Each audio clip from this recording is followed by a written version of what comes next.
Does Orange Cassidy have to dole out $7,000 to Chris Jericho to replace his stained suit and jacket and pants? $7,000. That was the obligation in tonight's main event. Cody and Scorpio Sky for the TNT title. Was tonight the night? Did Cody get bumped off for the TNT Championship? A lot of people were hoping that maybe we'd see a title change tonight. And Ricky Morton ain't just busting out Canadian destroyers in the ring here in 2020. He takes a pretty good stuffed pile driver too. All that and more tonight here on your AEW Dynamite review, Solomonster Sounds Off style. Stay tuned.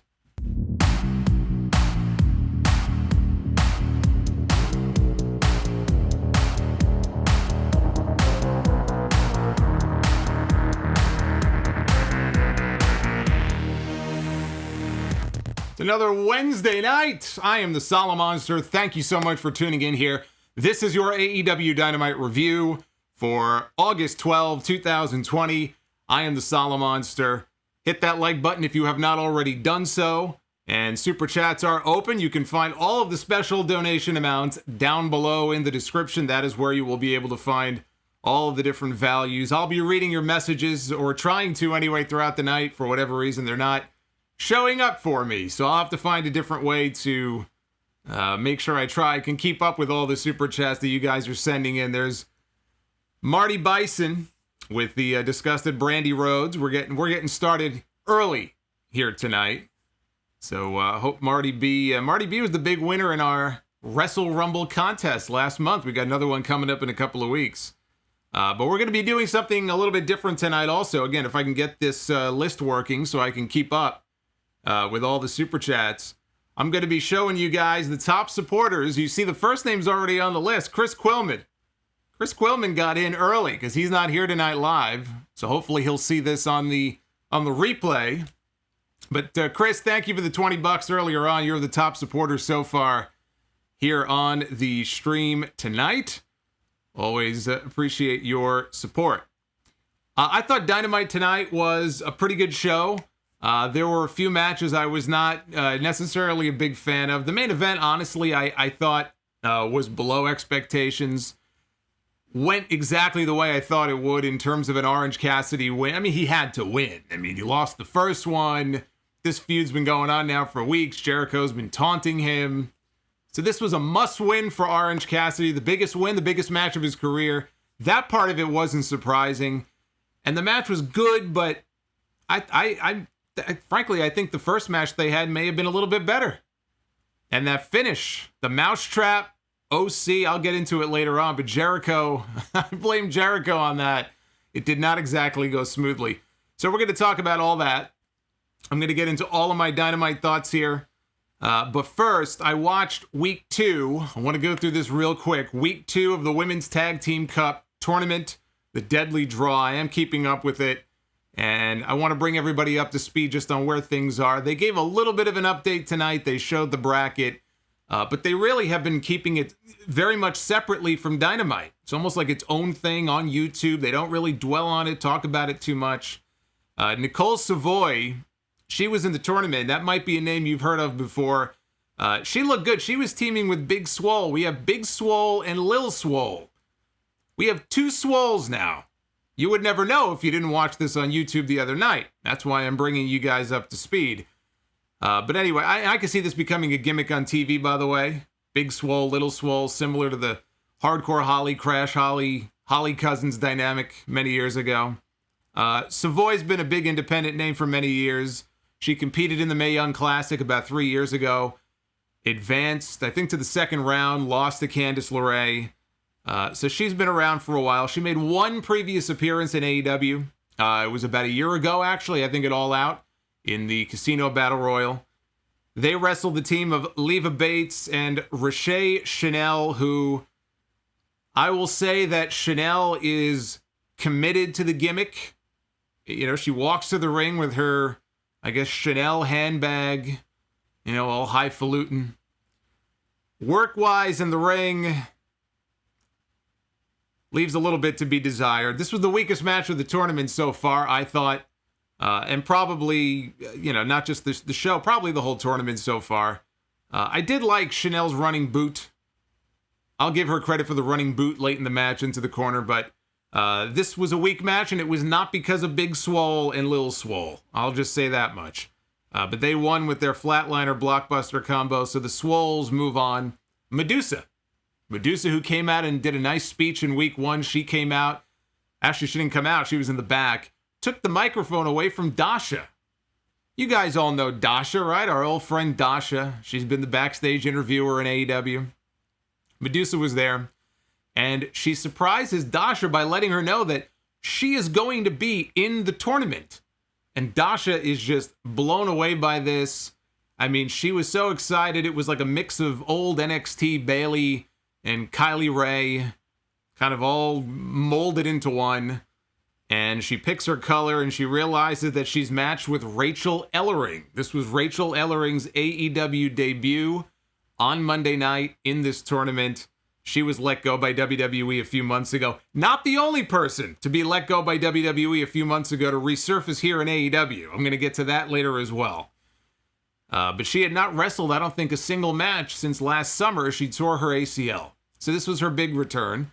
For those who don't know, as far as Dasha goes, Dasha has wrestled before. When Dasha got into the business, she was training to be a wrestler. She was down in developmental. She was at NXT.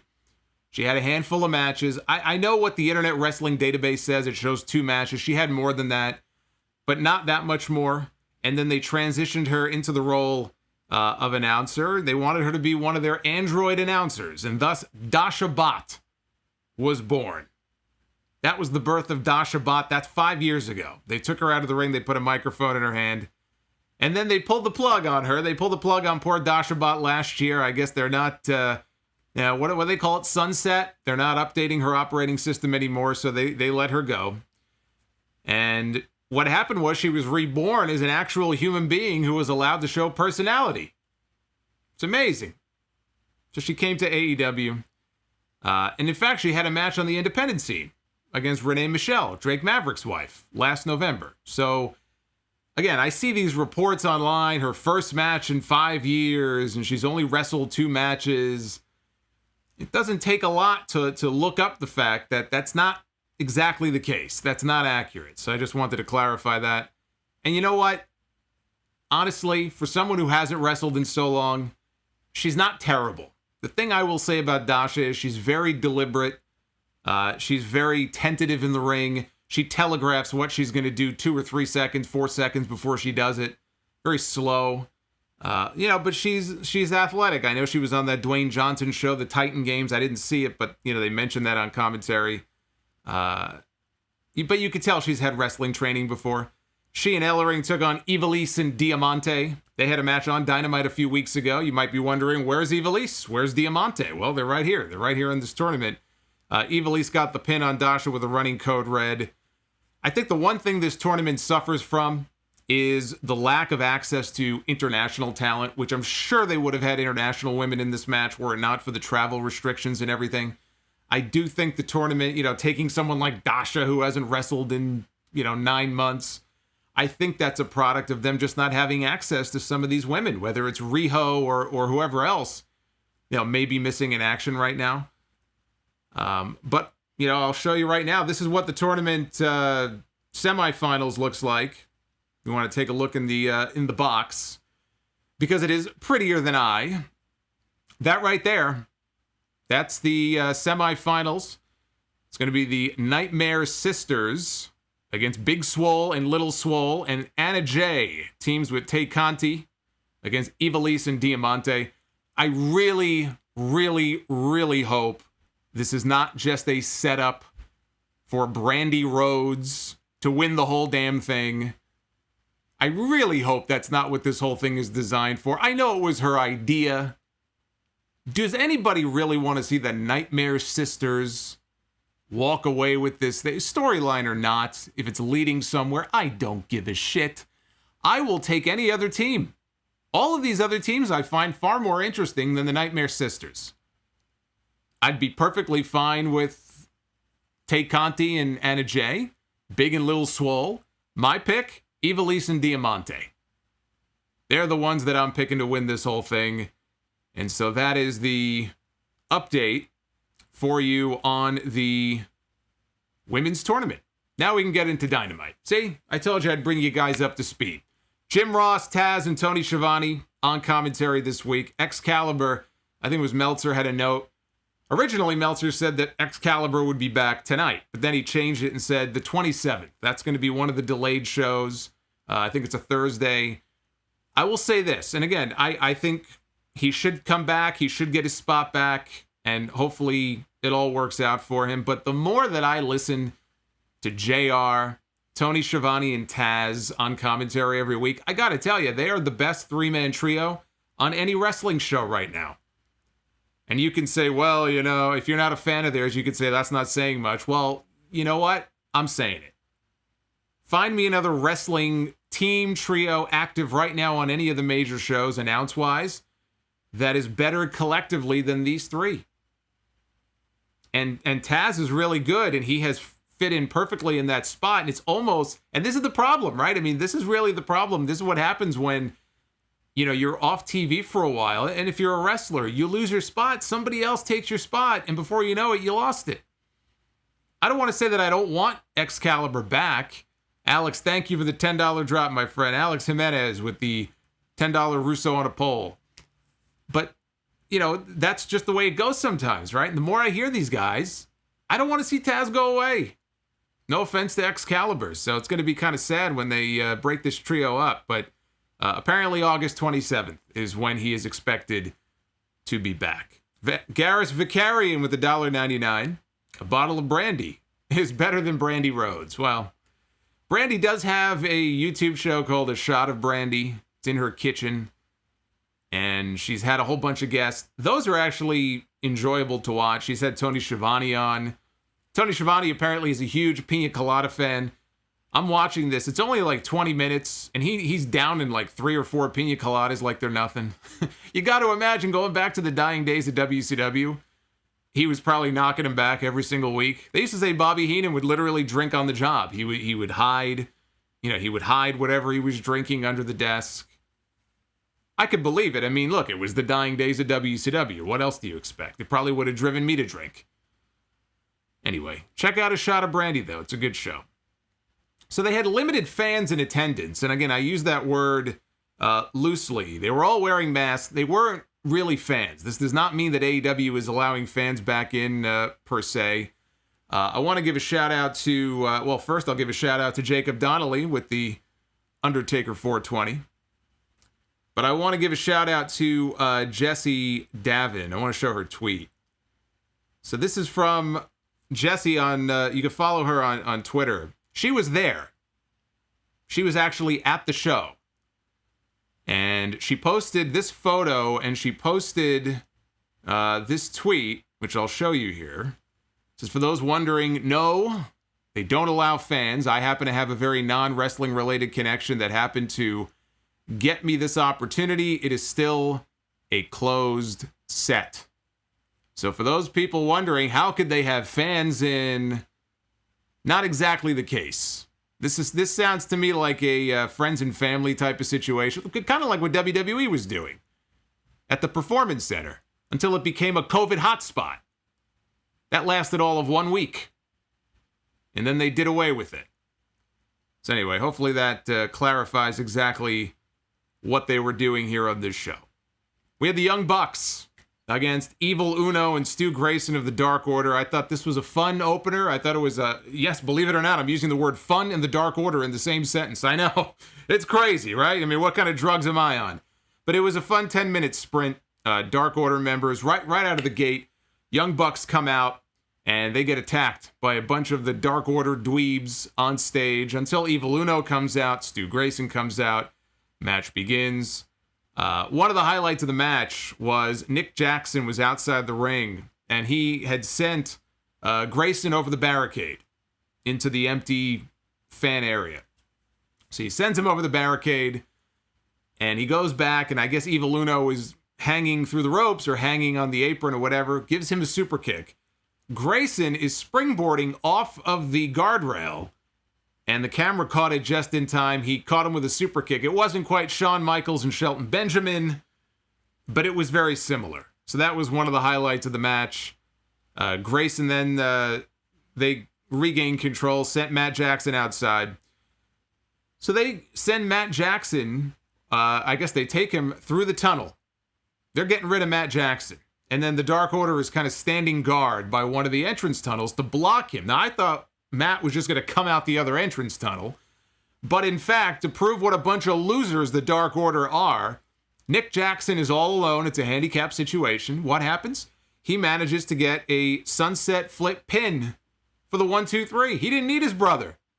He beat the Dark Order all by himself. And that was it.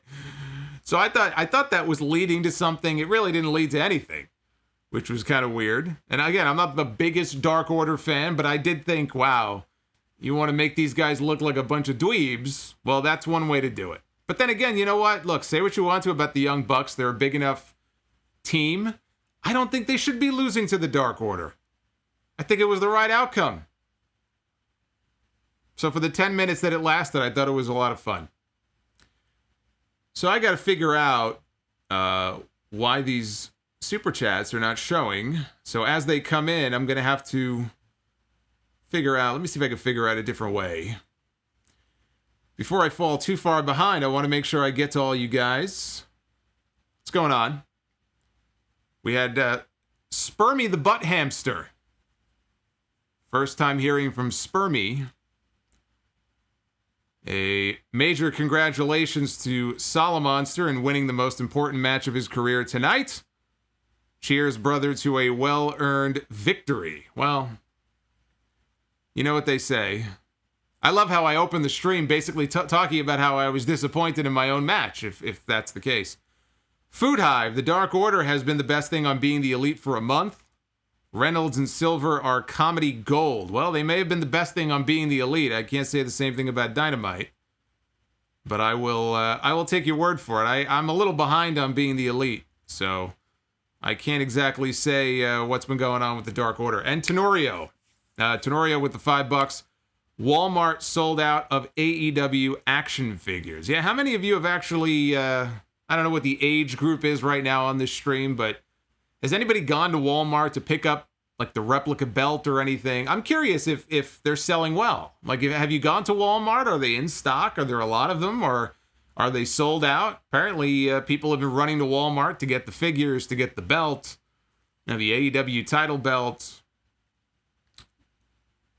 Jacob, Jacob, thank you for the super chat earlier. If I missed anybody else, I'll try to catch up with you guys a little bit later. So let's move. I don't know why this isn't updating. That's so infuriating. Magician Sapphire, what's going on, man? $10. Dark Order is starting to win me over in the past couple of weeks. Less offensive than the Ninja and Retribution goofs. Yeah, please don't bring that up. Please don't bring that up. Hey, Kenneth, thank you for the $2. I appreciate it. All right, MJF. MJF has been on the ball. He's been on point now the last several weeks. He's been great with what they have given him. He came out tonight for another, I guess, campaign rally, campaign speech, call it whatever you want. He's in the ring with the podium. He's got the red carpet, the red velvet carpet rolled out for him. His latest poll numbers, MJF, 500%. John Moxley, minus 1,000%. I think his math is a little off. I wasn't a math major in college, but something tells me those numbers are a little off. Just a hunch. Calls him Dictator John again. Dictator John is not used to dealing with someone who will not happily look up at the lights for him. He's not happy to be dealing with somebody who won't do a job for him. And so to make him more comfortable, he lays down on the mat and he looks up. And I thought this was cool because I thought it was a drone at first. It wasn't a drone, but they had an overhead camera. So they had an overhead camera shot as MJF is laying down on the mat, and the camera slowly pans down. See, it feels odd for me to be complimenting camera work from a wrestling company instead of bashing the fact that it makes me want to vomit. It's nice. It's nice to be able to praise some of the camera work for once. I thought that was a cool shot. I thought that overhead shot was cool. He says, why wait until All Out? Tells Moxley, fork over the keys to someone who's better than you. All of a sudden, Moxley's music hits and MJF freaks out. He sends Wardlow and all of his bodyguards into the crowd. He always comes through the crowd. Go, go, go, go, go, go into the crowd. And you knew. You just knew the minute he did that, right? He was all by himself. Here's what I want to know, right? So he's out there. He's got Wardlow. He's got these bodyguards. You just send the bodyguards. Like, Wardlow is your personal bodyguard. Why would you send him away? Now there's nobody in the ring. MJF is all by himself. So, of course, Jon Moxley, for the first time in his career in AEW, comes through the entrance tunnel and just walks to the ring like a regular wrestler. And he gets into the ring and beats the shit out of MJF, throws him into the side of the podium, hoists him up, elevated paradigm shift, dropped him right on top of his head. That was pretty nuts. MJF sold a neck injury after. He was crying in pain. So I thought this was good. As we get closer to the pay-per-view, though, what I'd like to see, because Moxley is no slouch either on the microphone. MJF is on another level right now, I think, from everybody else in AEW. He's just been fantastic. He's been great. Still doesn't change my opinion that Moxley should go over it all out. But MJF has been great. Well, Moxley's a good promo too. He's a very good promo. So I hope that I don't need a contract signing, but maybe it is some kind of, we already had a debate, but some kind of back and forth where we can get the two of them on the microphone together. Maybe the week before, I guess next week, right? That's one of the final, maybe the second to last Dynamite before the pay-per-view. I want to get them together in the same place in the ring, on the microphone, one-on-one. To me, that would be quality television. So I'm hoping that's what we are building to. Prince Walker with the $15. I missed your message. That was way too quick for me. Let me see if I can scroll back. Here we go. Well, that's what he mentioned earlier about watching BTE. Bill Mitchell. I haven't heard from Bill in a long time. What's going on, Bill, with the $25 drop? The main event botch fest was reason enough for Jeff Zucker to call for a re-examining of AT&T's partnership with AEW. Wow. Well, I could see that he was no fan of that main event. I would not go that far. Personally. I would not go that far. But, Bill, you will be happy to know that you are now the new top donator. So I'm going to give you your just due here on the board. Even though you clearly did not like this main event, which I will get to a little bit later. But I'm going to give you your just rewards. So there you go. Bill Mitchell. Bill Mitchell is now the new leader at $25 on the board. Food Hive. Tony Khan cameo tonight shows that he dresses just like me. T-shirt and basketball shorts. And dried chicken without flavor. The new 4 horsemen are coming. Oh, yes. Oh, yes. I'm going to get to that. That might have been, honestly, my favorite segment on the show tonight, was the Tag Team Appreciation segment. That may well have been my favorite on the show tonight. So we are going to get to that. Jared M. $30 slap fight donation from Jared. We hear from Jared every week. Look at Jared. He just moved into first place. Look at this. What's going on, Jared? Jared is one of the biggest supporters here of the stream each and every week. There you go. Jared M. in first place. So 13 stitches in the head. 13 stitches in the head from Matt Hardy last week at the hands of that chair that hit him in the head from Sammy Guevara. And I got to tell you this, because AEW did not do this justice on the show tonight. I'm going to tell you what I mean. So last week, we saw the segment with Matt Hardy and Sammy Guevara where Sammy laid him on the table. He grabbed apparently the wrong chair. He chucked it at Mike. I don't know what I'm saying anymore. He chucked it at Mike Hardy, yes, and it hit him in the head. The leg of the chair caught him in the head. It was a very nasty gash. I remember talking about it on the stream last week. Some people thought he used a blood capsule. There ain't no blood capsule. Unless he dropped the blood capsule in the gash in the middle of his forehead. And he had to be stitched up. And I know Rebby was not happy about Rebby's. You don't want to get on Rebby's bad side. I mean, she's never happy about anything. But Matt cut a promo on his YouTube channel. He posted a 3.5-minute promo outside of his home. And he put it up on YouTube. And this was a freaking awesome piece of business. If you didn't see it, I want you all, when this stream is over, to go to Matt Hardy's YouTube channel and watch this promo, because it was just fantastic. And I really think it was a missed opportunity for them not airing it tonight. They could have done something in the building, but I think as the lead into this segment, they should have aired that whole thing. It was 3.5 minutes. And I know TV time is valuable. Every minute counts on live TV. I get that. And yes, the show was live tonight. I know some people think it was taped. It was live. But they should have made time to air this, because this sold me on the match at the pay-per-view. Now, this segment here on this show is Matt in the back with Alex Marvez. Marvez says he won't be medically cleared to wrestle for 10 more days. 10 more days just so happens to be next Saturday, August 22nd, which is the next episode of Dynamite. That's when he will be medically cleared. And Matt says all of his rage and all of his fury, he's going to use it to end Sammy. He spots someone walk by who from behind looks like Sammy Guevara. He's got the hat, he's wearing the leather jacket, and he attacks him. He goes after this person. Turns out to be referee Mike Posey. And Alex Marvez is selling it like, Matt, are you okay? It's almost like Matt's not all there. I mean, we've known that for years. The guy thinks he's from an alternate dimension, for Christ's sake. I don't think Matt Hardy has been good for a few years now. But I guess his thing is he's slipping in and out of his alter egos. He was using an accent at one point. So I guess from the chair shot now, he's slipping in and out of Broken Matt, Woken Matt, Damascus, whatever his alter egos are. Do yourselves a favor.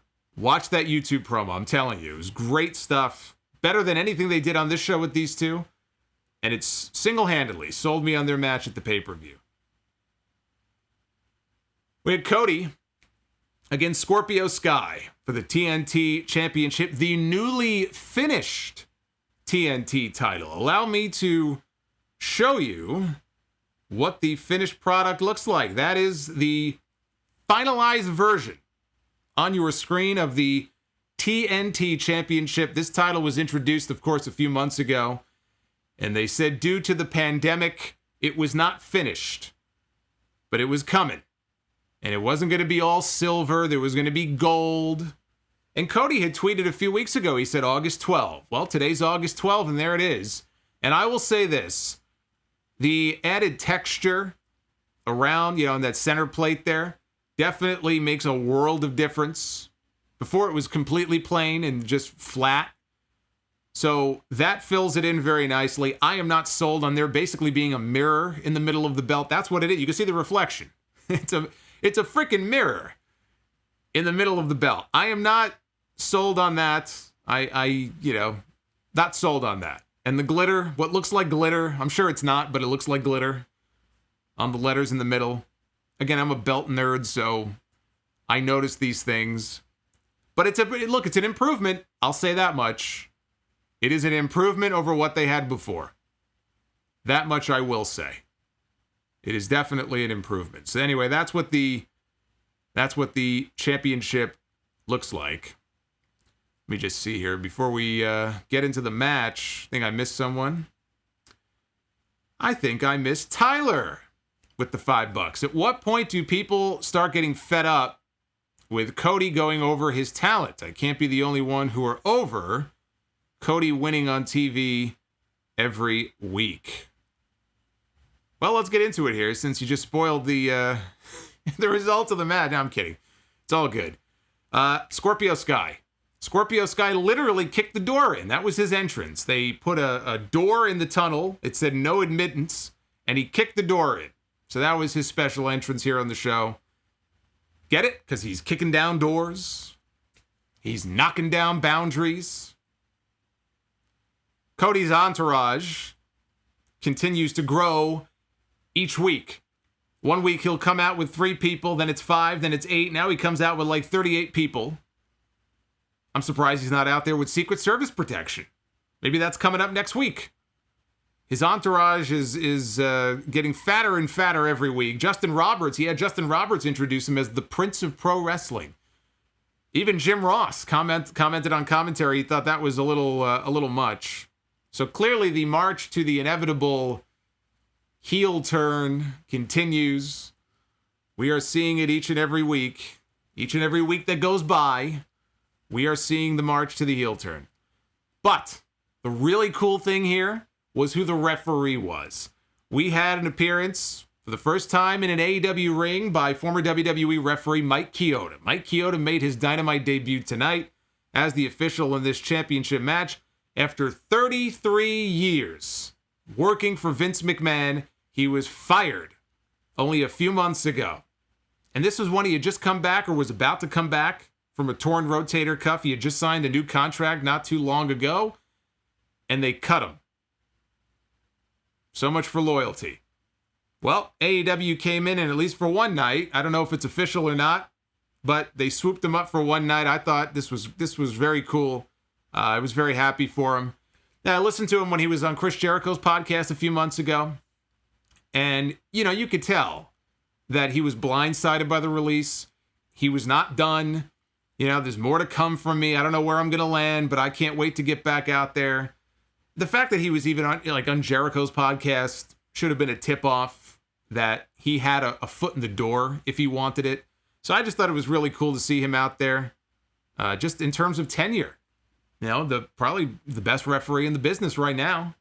Certainly the longest tenured, most experienced. AEW brought in Earl Hebner early on, and I thought they were using him for special matches. We have not seen Earl. And I don't know if that's because of the pandemic and he's freaking old or what, because I feel like we weren't really seeing him even before then. So I don't know what's going on with Earl Hebner. It could just be age. Now, Earl's an old man. His name is Earl. Do you know any young people named Earl? Because I don't. He's an old man. Mike Chioda now is he's the head guy now. He's the head cheese in terms of all the referees out there. So this was the usual Cody fanfare that we see in these TNT title matches. They took a bump out together over the top rope to the floor. They went out at the same time. Cody was selling his ribs. Scorpio Sky was selling a possible back injury. Cody was putting him in the bow and arrow, so working on the back some more. Scorpio came back with a cutter on the stage. Back and forth they went. He kicked out of a crossroads. Cody hit the crossroads the first time. I said, they can't do this guy in this easily. Can't end here. He kicked out, and then he hit a flatliner for a near fall. Cody blocked a springboard cutter, hit a second crossroads, and got the pin. To me, I would not have had Scorpio Sky win, but it just felt anticlimactic to me. This is the first time watching one of these Cody matches, because I like the gimmick. I like the open challenge gimmick. I like giving opportunities to new people. I like giving opportunities to certain unsigned talents or independent talents to, put them on TV, let them show what they got. I like that. This was the first time I watched a Cody match, and I felt kind of the way that, we had Bill with the Super Chat before. I think, was it Bill? Talking about how he's just fed up with these Cody matches. It's starting to feel very much, very repetitive, I guess. There's a sameness to it now that's starting to sink in. So if they are progressing to a heel turn, if they're going somewhere with it, I hope they get to it sooner rather than later. I feel like another 2, 3, 4 weeks of this, and it is going to get old. Even for people like me who like what they've been doing, it's going to get old. But I am fine with the finish, and I'll tell you why in a second. We had Brody Lee on the Tron. When the match was over, they showed Brody Lee up on the Tron. And he had the old TNT title, the unfinished silver and red TNT championship belt. He can keep it. And he promised to return it to Cody after he beats Cody next week on Dynamite. Next Saturday night, they're going to have a match for the TNT championship, and he says that after he beats Cody for the new belt, he'll give him the old belt back. Cody has said that he almost didn't want the belt to change. He wanted to keep the unfinished one because it was the belt that he won. It had a special, fondness to him.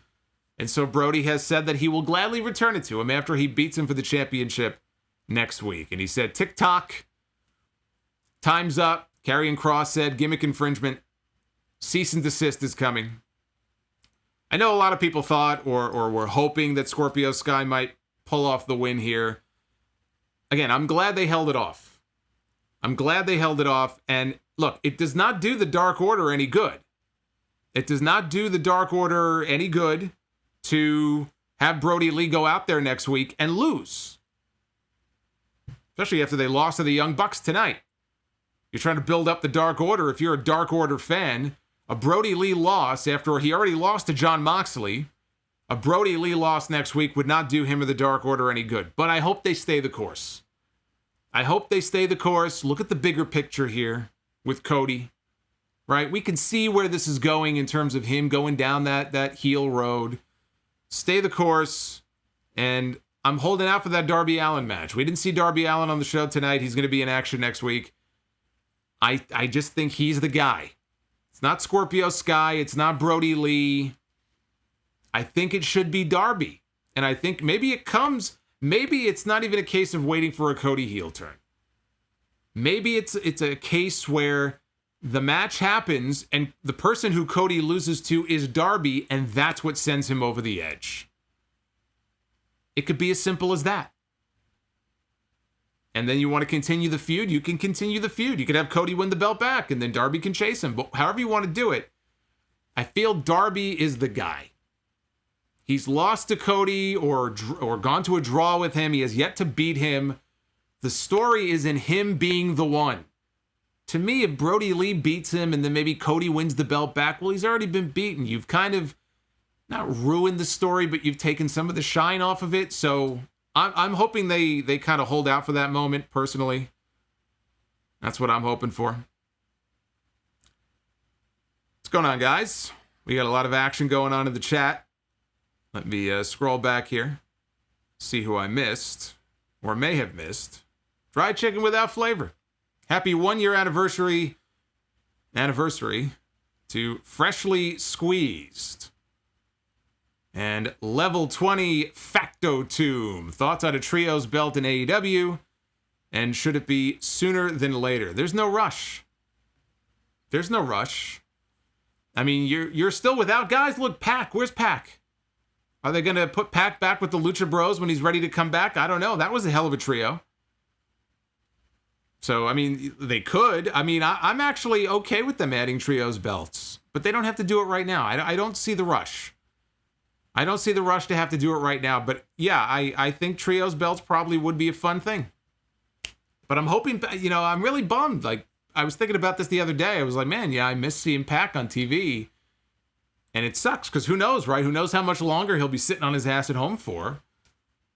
Imagine if, like, you're Pac or one of these guys who's, like, stranded. You're not working. You're not back on TV. Let's say this goes on for another 6 months, right? And then certain travel restrictions are lifted. Now he flies in. He's able to be back on Dynamite. Like, I'm not trying to jinx the guy, but can you imagine, like, after, like, a year off because of this shit, he comes back and in, like, his first match, he, like, rolls his ankle or something, like, horrible like that. How awful would that be? But I look forward to getting him back. I actually miss the guy. I miss the guy on TV. Kenny Omega and Hangman Page defending the AEW Tag Team Championships on this show against Jurassic Express, Jungle Boy, and Luchasaurus. Dried chicken with the $6. Any quick thoughts on the Brandy Rhodes criticism last week? I don't want to spend a lot of time on that. I mean, to that, I will simply say this. They're running a business. I know this whole AEW heels thing. It's again, the brainchild of Brandy. It's a service that she wanted to start running. It's for female fans. It's like a safe space for female fans. $50 a year, $4 a month, whatever it is. They're running a business. If they have people who are willing to pay that money for a service where they get exclusive discounts or Q&As or whatever it is, it's almost like having a Patreon. How many podcasters and YouTubers have Patreons? And they do the same kind of thing, right? They have Q&As or they have bonus content or they'll mail you something or whatever it may be. So I know the criticism wasn't just for that. There were a lot of people criticizing her for a lot of different things. As far as the heels thing goes, though, I don't have an issue with it. If they have an audience and a demographic for it, and apparently they do. apparently the response has been pretty damn good, then hey, more power to them. Let them make their money.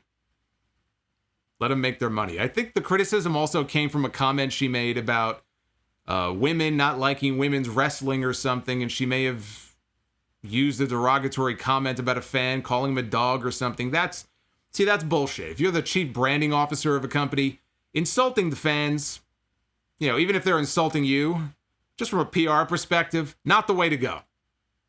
That was stupid. But by the time I looked, all the tweets were already gone, and she was off Twitter. So maybe I missed something. But anyway, that's my thoughts on the Brandy Rhodes thing, since I didn't have a chance to talk about it before. But they're running a business, so at the end of the day, like I said, if there is a supply and demand, and if there are people who want to pay for that kind of thing, then hey, who am I to say they shouldn't be doing it? So let's talk about this tag team championship match here. We have, again, Hangman and Omega against Jurassic Express. Luchasaurus, when he came out, he looked into the camera and he said hello to his mom. He said hello to Mamasaurus. Said it only took 65 million years, but here he is finally getting a championship match. And Taz ribbed, I thought this was great, Taz ribbed JR. He said, weren't you around calling his matches 65 million years ago?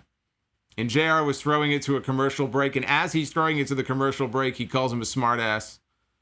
So they're kind of ribbing each other back and forth throughout the show. I thought the match was okay. I really wasn't a fan of this match. I actually enjoyed the opening match with the Dark Order and the Bucks a little bit more. I don't know. Just, to me, it was just there was so much back and forth, just dives, and it was a little hard to keep track of what was going on. But I don't know. I mean, as far as Omega and Hangman go, I wasn't feeling it.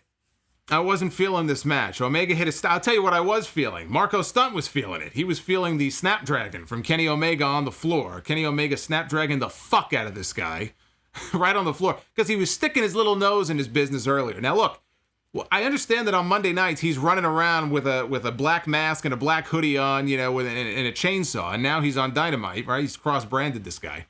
But Marco's stunned. He's trying to get involved in this match. If I'm Kenny Omega, I'm doing the same thing. I'm doing the same damn thing. Hell, I'd Snapdragon him into the guardrail. Little prick. So he laid him out. But after he does this, he Snapdragons Marco. As Omega stands up, the camera guy is perfectly positioned. Jungle Boy launches himself. I mean, launches himself through the ropes. It was like 3D. I thought he was coming through the camera. And thankfully, Kenny Omega caught him. He almost died on this move. He came out like a bullet, almost went headfirst into the floor or the guardrail, which is a scary thing. I mean, we had, was it La Parka? I want to say it was La Parka. Not the WCW La Parka. But the Mexican wrestler who died on a similar type of dive, and his head hit in just the wrong spot. Dangerous stuff. You really are relying on your opponent to be very precise and catch you at the right moment. And I feel like some of these guys think that they're just invincible and they do these things. I mean, he was coming in at 50 miles an hour. It was crazy. So it made for a great visual on TV, but man, that was a little scary. Jason Jimerson with the $40. Beast. Love seeing RSPW make a triumphant return to the sound off. Yes, indeed. Yes, indeed. In fact, that's a great moment for a cheap plug. Right on cue, Jason. There it is. RSPW Rewind, for those of you who may have missed it, is back. And now it's on video here on YouTube. It is now a YouTube exclusive. Almost half an hour. If you missed it, when you're done here, go check it out. It's on the YouTube channel. That is one of the subjects of RSPW Rewind. Shawn Michaels collapsing on Monday Night Raw back in I don't even know my years anymore. In 1995. That was a long time ago. So anyway, if you missed it, definitely go back and check that out. Jason Jimerson now. Look at this. Jason Jimerson just moved into the lead here on our leaderboard. Let me give him his just rewards here. Everybody loves seeing their name in lights. How about seeing your name on YouTube? Right? People love that. People love that. So there you go. Jason Jimerson, you are the new leader. $40 on the board as we move along. Oh my goodness gracious. Is that Tyler? Tyler Hansen with the $41. $41. What is this? The Price is Right? It's like, I watch The Price is Right sometimes. You'll have everybody doing a bid, and then that one guy goes, I bid $1. And I'm like, you prick. Tyler Hansen. Do you think they should reform DT when Pac returns? Oh, Death Triangle. What do you think their ceiling is? And do you believe that AEW will allow Pentagon to tap into that versatile singles ability that he has shown his career? Well, I'll say this much. I think there was a lot of potential in that trio, and I hope it all depends on when Pac comes back. I mean, really, at the end of the day, that's what matters, right? If Pac's not going to come back for a while, then, you know, they may have no choice but to abandon the whole idea. But, I mean, look, I'd like to see that version of Pentagon that we saw in Lucha Underground. I'm not going to lie. I miss that guy. I think Pentagon and Phoenix can have very successful singles careers for themselves on the AEW roster. So when they're done with this tag team thing, I hope that is what we end up seeing. So we'll see. But yeah, I'm down for a singles push for Pentagon. Absolutely. Hey, shit, I've been down since Lucha Underground went under. I've been down since the moment he came into AEW. You kidding me? So Luchasaurus, he blocks the buckshot lariat attempt by Hangman and Omega, delivers a double suplex to Omega and Page. He presses Marco's stunt. I was hoping he was going to throw him into the third row, but there's no rows, right? There's just the guardrail and just the whole empty area. And so instead, he dumped him out onto Kenny Omega. Before that, Jungle Boy, though, he got his foot caught in the ropes. He was going for a tornado DDT. He got his foot caught in the ropes, hit the move, but it looks like he may have hurt himself. So I'm hoping it wasn't anything serious. You know, sometimes shit happens and guys legit get hurt, but we don't find out until the next day. Hopefully he's okay. Adam Page hit a powerbomb, stacked powerbomb on Jungle Boy for a near fall. Finish came with the last call, the buckshot V-trigger combo to Jungle Boy for the 1-2-3. So not surprisingly, Hangman and Omega remain the tag team champions. Again, I just wasn't feeling this match. It was all right, but I wasn't really a big fan of it. Cannot say that I was a big fan of that match. Those damn Dippin' Dots. Damn you, Dippin' Dots. Just paying attention to the chat here. People are going to be listening to this on the download going, what's he talking about? Dippin' Dots. What's he talking about? We got Dippin' Dots in the chat. Santana and Ortiz. They were in the back in the showers. Not showering each other, but they were in the showers and they were talking about Trent. They were talking about Chuck Taylor. And apparently they stole their bag of gear, their ring gear. They threw it in the showers. They poured bleach on their gear. Santana laughed off the idea that he would ever apologize to Mama Trent. And they walked off. And that was the segment. JC Zephyr, who becomes AEW champion first? Pentagon, Phoenix, or Pac? Oh boy. You know what? I'm going to say... that's tough, man. It could be any of those three. Honestly, it could be any of those three. I'm thinking Pac. You put me on the spot, Pentagon and Phoenix may be a tag team for a while longer. I'm going to say Pac. I am going to say Pac. He's my pick. Pac is my pick. Pick the Pac. There you go. Pick the Pac. Nathan Candia with the $10. I thought the MJF Moxley segment was one of the best things all year. Much love and thank you for everything, as always. Well, thank you for the support. I can't put you on the leaderboard. We got a whole bunch of people ahead of you, but thank you for the support. So in celebration, this was my favorite segment of the night. This right here, I think, was my favorite segment of the show. And it had nothing, and there was no match. There was some action, but there was no match. So in celebration of Tag Team Appreciation Night, they came back from break with the Young Bucks, FTR in the ring, along with Arn Anderson, Tully Blanchard, and Ricky and Robert, the Rock and Roll Express. By the way, I do have a bone to pick. Arn Anderson and Tully Blanchard were on a podcast this past week. I don't remember what podcast. Was it Talk is Jericho or was it the AEW official podcast? I don't recall. They were on some kind of show. Somebody in the chat clarify for me. But anyway, they were on a podcast this week together. And they billed it as the first time ever that Arn Anderson and Tully Blanchard were together on a podcast. And I saw that and I said, what's Scott? Okay, Scott says it was Talk is Jericho. Well, fuck Jericho, and I'll tell you why. That is not the first time that Arn Anderson and Tully Blanchard were on a podcast together. You know how I know that? Because they were on my podcast together. That's right. Sound Off 212. If you want to go back in the archives and download it. I was in Miami for WrestleMania weekend. I had access to a whole bunch of WWE guys before WrestleMania 28. I mean, we got, Cena, Daniel Bryan, Edge, Shawn Michaels, a lot of great stuff. But the coolest thing of all for me was being able to sit 5 feet away at the same table with Arn Anderson and Tully Blanchard. They brought him on over to me.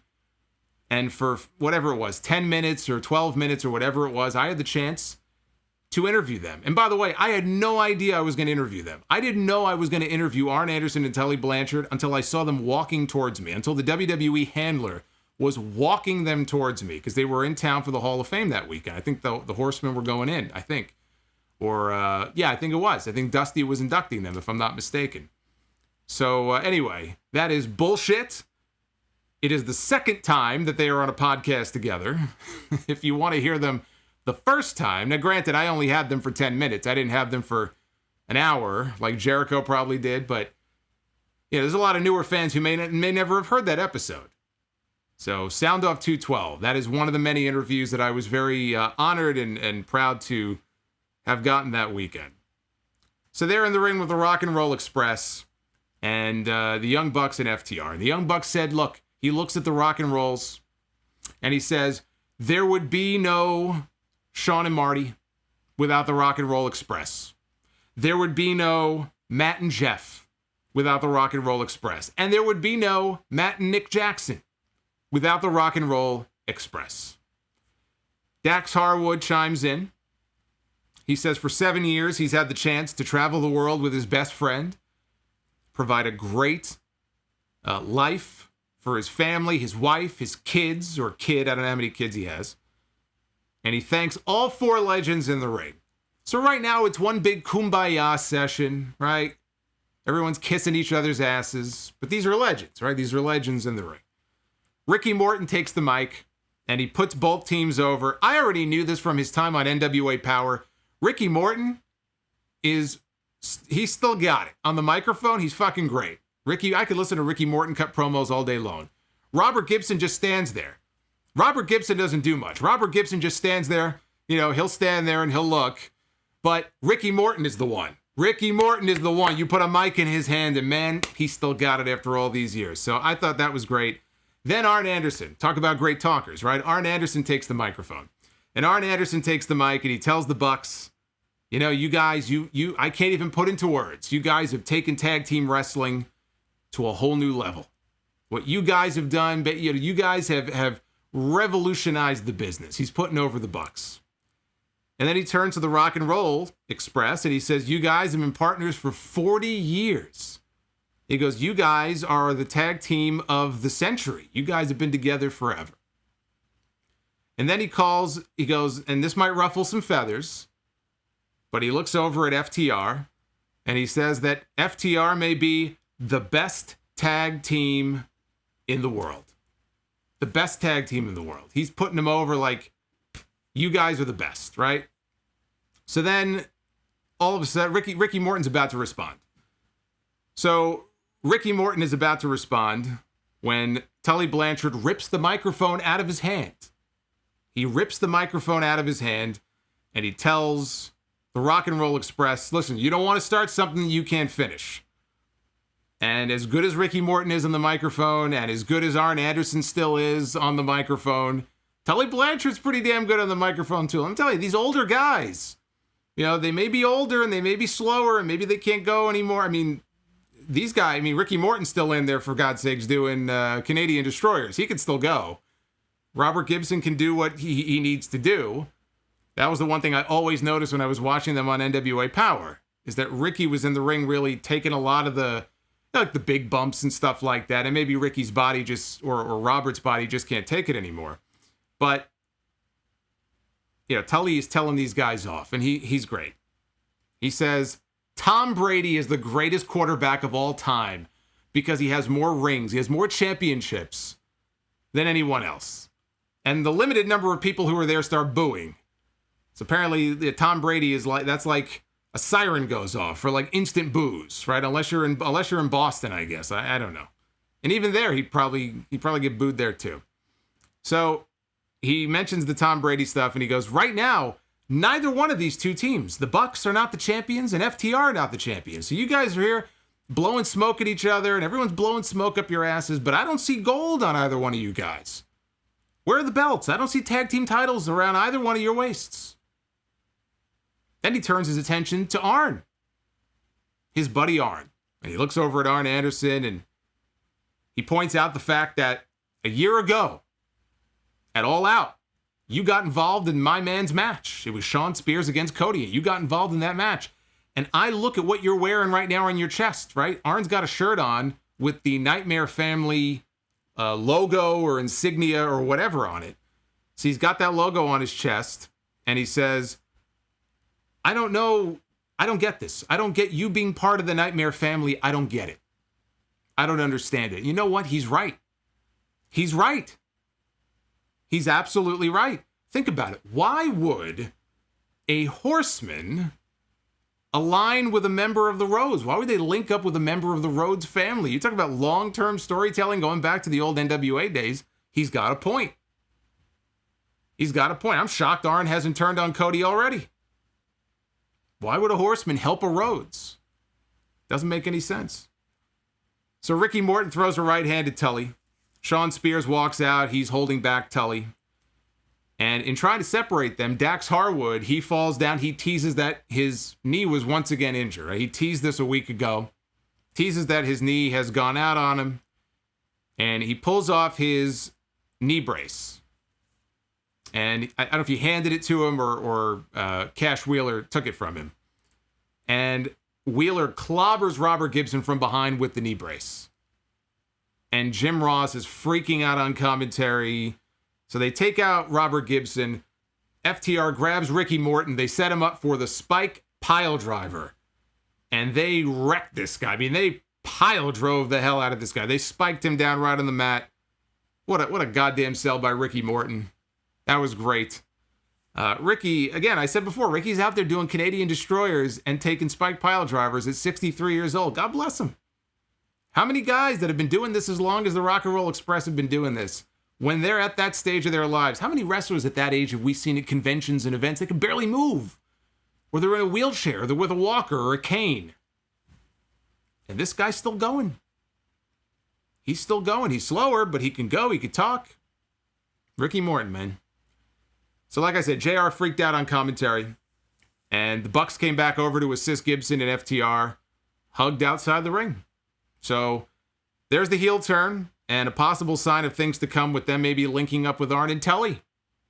If we get this faction that looks like it may possibly be brewing. Remember the name that Arn used a few weeks ago? What was the name? Oh my goodness. Oh my goodness. They were toasting. They toasted Mid-Atlantic. Toasted to Mid-Atlantic. I'm saying it's going somewhere. That wasn't put out there for nothing. It's going somewhere. I thought this was a great segment. And it got me thinking that maybe we're heading for a triple threat match. Maybe the match at All Out is not FTR against Hangman and Omega, even though I wish it would be. Maybe it's a triple threat. Maybe it's Hangman and Omega defending against the Bucks and FTR. Because I can't imagine the Young Bucks are just going to be on the outside looking in at one of the biggest pay-per-views AEW does all year. They have no other obvious match. And what are you going to do? Put them in there again against the Dark Order? They did that this week. They're doing it again next week. Enough with the Dark Order against the Elite. So we may be heading for a triple threat at the pay-per-view. Call me old school again. I'd rather the first meeting between FTR and the Bucks be one-on-one and not be in a triple threat match. But, you know, they could still have FTR beat the Bucks to the belts. So they get the belts before the Bucks do, but they do it, and it's Hangman and Omega who take the losing fall. This serves two purposes, right? It gets the belts on FTR, who then go off to feud with the Bucks one-on-one in the fall. And that loss is the catalyst for the split between Hangman and Omega. So a triple threat could serve two purposes. So that work. I guess that works too. I suppose that also works. The Mid-Atlantic boys. Thank you very much. Yes, I knew it was something with. I knew it was something with Mid-Atlantic. So it was the Mid-Atlantic boys. That's what it was. It was the Mid-Atlantic boys. Let's play catch up here. I know I missed some messages, so I want to make sure I get to all you guys. Dried chicken without flavor. Recent weeks, I'm starting to feel like AEW is in danger of being creatively bankrupt in terms of how they book their women's division. I'm giving up on them temporarily. Giving up on AEW or giving up on the women's division? A lot of people, I think, have given up on the women's division. I wouldn't give up on the whole product, though. If you're giving up on the division, that's one thing. Don't give up on the whole product. Food Hive, thank you very much. Yeah, I'm going to get heat for that, but you know what? Look, we have fun here on the podcast, the whole cross-eyed thing. It's all in good fun. People do it to Shawn Michaels all the time. Shawn Michaels, people don't bat an eyelash. I don't think Robert Gibson will mind. Actually, one of the funniest things I ever saw, I got to tell you, one of the funniest things I ever saw, many years ago, Rob Van Dam did one of those You Shoot interviews with Sean, what's his name? My God, Sean Oliver. And he was asking him, or he got a question sent in about Shawn Michaels, about Shawn Michaels, and RVD was doing like a Shawn Michaels imitation. And he did because Shawn Michaels has like the one lazy eye thing going. And Rob did his imitation. Like, all of a sudden his eyes like snapped into Shawn Michaels mode. I thought Shawn was going to die laughing. I was going to die laughing. Just the way he did it, I wasn't expecting it. It was the funniest fucking thing I've ever seen. Oh my God, just laugh a little bit. I love the Rock and Roll Express. Maybe a little bit more love for Ricky Morton than Robert Gibson, but I love the Rock and Roll Express. I'm not gonna do that. I'm not gonna make that a super chat unless you want me to. Then maybe I will. Spanish Goddish, I have a feeling someone will debut against Shida. Yeah, it is very weird that they have not yet announced an opponent. I'm going to talk about Shida here in a second, but it's very open-ended right now, and so I don't know. Maybe they're going to reintroduce somebody. Maybe somebody who's been off TV is coming back. Nyla Rose, what's Nyla Rose doing? She's got a new manager. Who's number one in the rankings? I don't have the rankings in front of me, but whoever's number one in the rankings, in theory, should be challenging for the championship at one of their biggest shows of the year, I would think. But I guess we'll have to wait and see. We had a backstage segment with Chris Jericho and Mike Chioda. And Jericho welcomed him and mentioned the fact that many years ago he had saved his job in WWE. Didn't say WWE, but he mentioned that he had saved his job many years ago. Thunder Rosa. Somebody just mentioned Thunder Rosa. Now that would be a very interesting match. I hadn't thought of that. Because Thunder Rosa is still the NWA Women's Champion. So she's still under contract with the NWA. If they could get her, I think that would be great. Thunder Rosa is very good, and that would be a hell of a surprise. I don't know about like her first match being against Shida, though, for the belt, because that means she's going to lose. I'm not a huge fan of debuting people like that, like right in the biggest match you could do, but that would be a hell of a surprise. So Jericho is telling Chioda, you and I, we go back a ways. I saved your job once before. And he's telling him tonight, you're going to be the referee for my match. I was shocked because Aubrey Edwards is usually the referee of choice in Chris Jericho's matches. Maybe she just wasn't there tonight. I don't know. But Chioda was going to be the ref, and he told Chioda, do the right thing. He's dropping little hints about, he wants him to cheat. He wants him to, you scratch my back, I'll scratch yours. And he says, if you look the other way, then maybe I'll save your job again, only this time it'll be in AEW. And he walked off. So again, I don't know if Mike Chioda, if this was a one-shot or if he's under contract or not. I would think they probably signed him, but the way it kind of sounded here, maybe he's not signed. Maybe this was just a one-off appearance for the time being. Hikaru Shida. against Heather Monroe, making her AEW debut. I believe, I don't know too much about Monroe, other than the fact somebody had, I think, messaged me and said that she is an independent wrestler from the West Coast, so she may be more well-known out west. I don't think I've ever seen her before. This was a squash. It was as it should have been, because Sheeta's the champion. Very quick. Sheeta wins with a stretch muffler, pulling the arm back as well. And so Monroe taps out. And after the match, Tony Schiavone was interviewing Hikaru Shida, and that's where Shida made the comment about a possible opponent, her next opponent. Bring it on. That's what she said. Bring it on. Nobody came out to interrupt her. Nobody came out to attack her. So, again, we're very close to the pay-per-view here, and we have no opponent for the women's champion, which probably says a lot about the state of the women's division, which is why one of our super chatters just super chatted in and said that he gave up on the women's division. He's not the only one. Unfortunately, a lot of people seem to feel the same way, which is sad, because it doesn't have to be that way. Jake the Snake. We had Jake the Snake Roberts in the back in the dressing room cutting a promo with Lance Archer beating up dudes in the background. Part of me thinks that it will never get old watching him do this, although he didn't throw anybody through the roof this time. I was very disappointed. I was waiting for him to throw somebody headfirst through the roof. He didn't do that, but he was beating guys up. Then he came over to Jake and he asked Jake, "Did you tell him yet?" And Jake's like, "No, man, I didn't tell him." And so he rips Jake's shirt. Jake had this dress shirt. He rips the shirt open and he spins Jake around and he lifts the shirt up. And on Jake's back in Sharpie is the message, "Everybody dies." For a moment, I thought he was going to beat up Jake. But Jake was acting like, oh man, like he was being bullied or something. And then they just walked off. That I didn't like. I didn't like the fact that this guy is supposed to be his manager.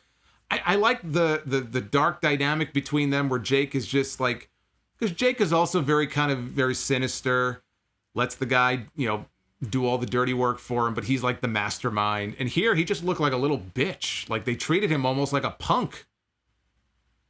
So I didn't like that. But I'll tell you what I also don't like is the fact that this guy is completely directionless right now. He has no direct. It's like they don't know what to do with him. Lance Archer is very good. Lance Archer is a big guy. It's a big, scary dude. And I feel like there's a few people, you can put Brian Cage in that category too.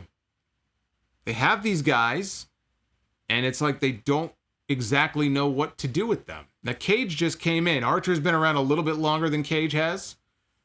But so they're heading into a pay-per-view. He may not have a match on the pay-per-view. If that's the case, when this pay-per-view is over, I'd like to see him on TV actually doing something. This doesn't count. Fun as it is, it's got to be more.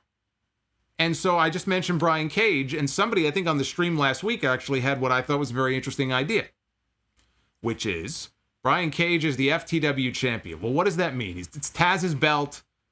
Fuck the world. Okay, well, so what? Maybe he should defend it. Instead of it just being a prop, put it up.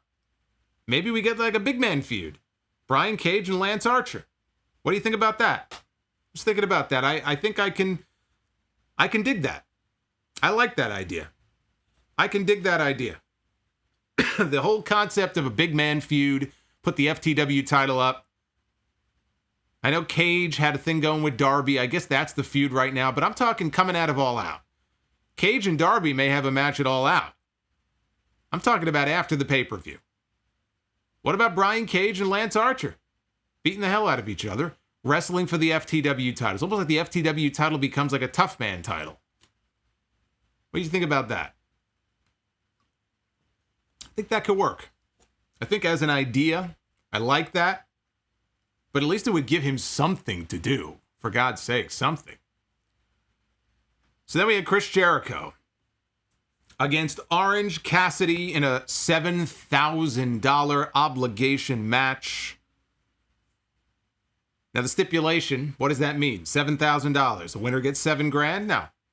Chris Jericho claims that his suit was $7,000. Orange Cassidy, when he dumped the orange juice, which apparently was some kind of mutant orange juice, it completely ruined his suit. And so Chris Jericho said when he wins this match, he will have to pay him back the money that the suit cost. That was the stipulation coming into this. By the way, let me just say this. I'm sure you all saw the story about Jericho doing the Fozzy concert. He did multiple concerts, apparently. But he did at least one concert indoors. You know, everybody was spaced out. It was X capacity. I think it's very suspect even letting Jericho wrestle on this show.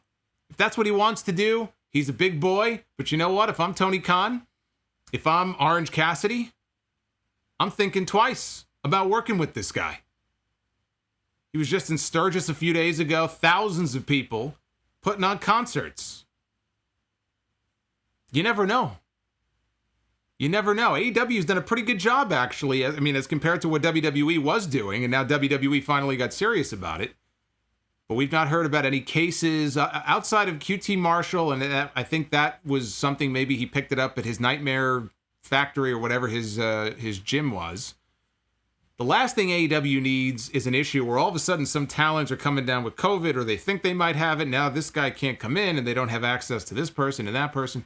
And you have Jericho going out and doing concerts, knowing he had a match against Orange Cassidy. He was in the main event on this show. What the fuck is wrong with this guy?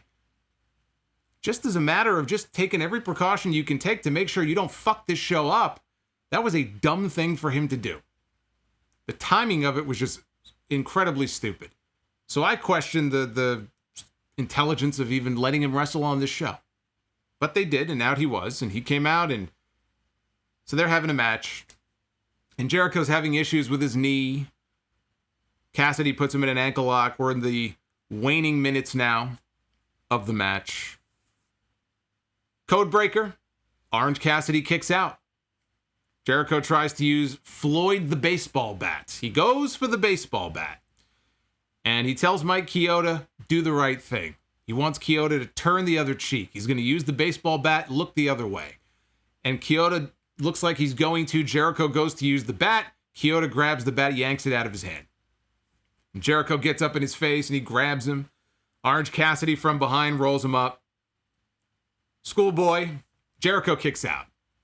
Falcon Arrow by Orange Cassidy. Again, Jericho kicks out. Penalty kick to the face by Orange Cassidy.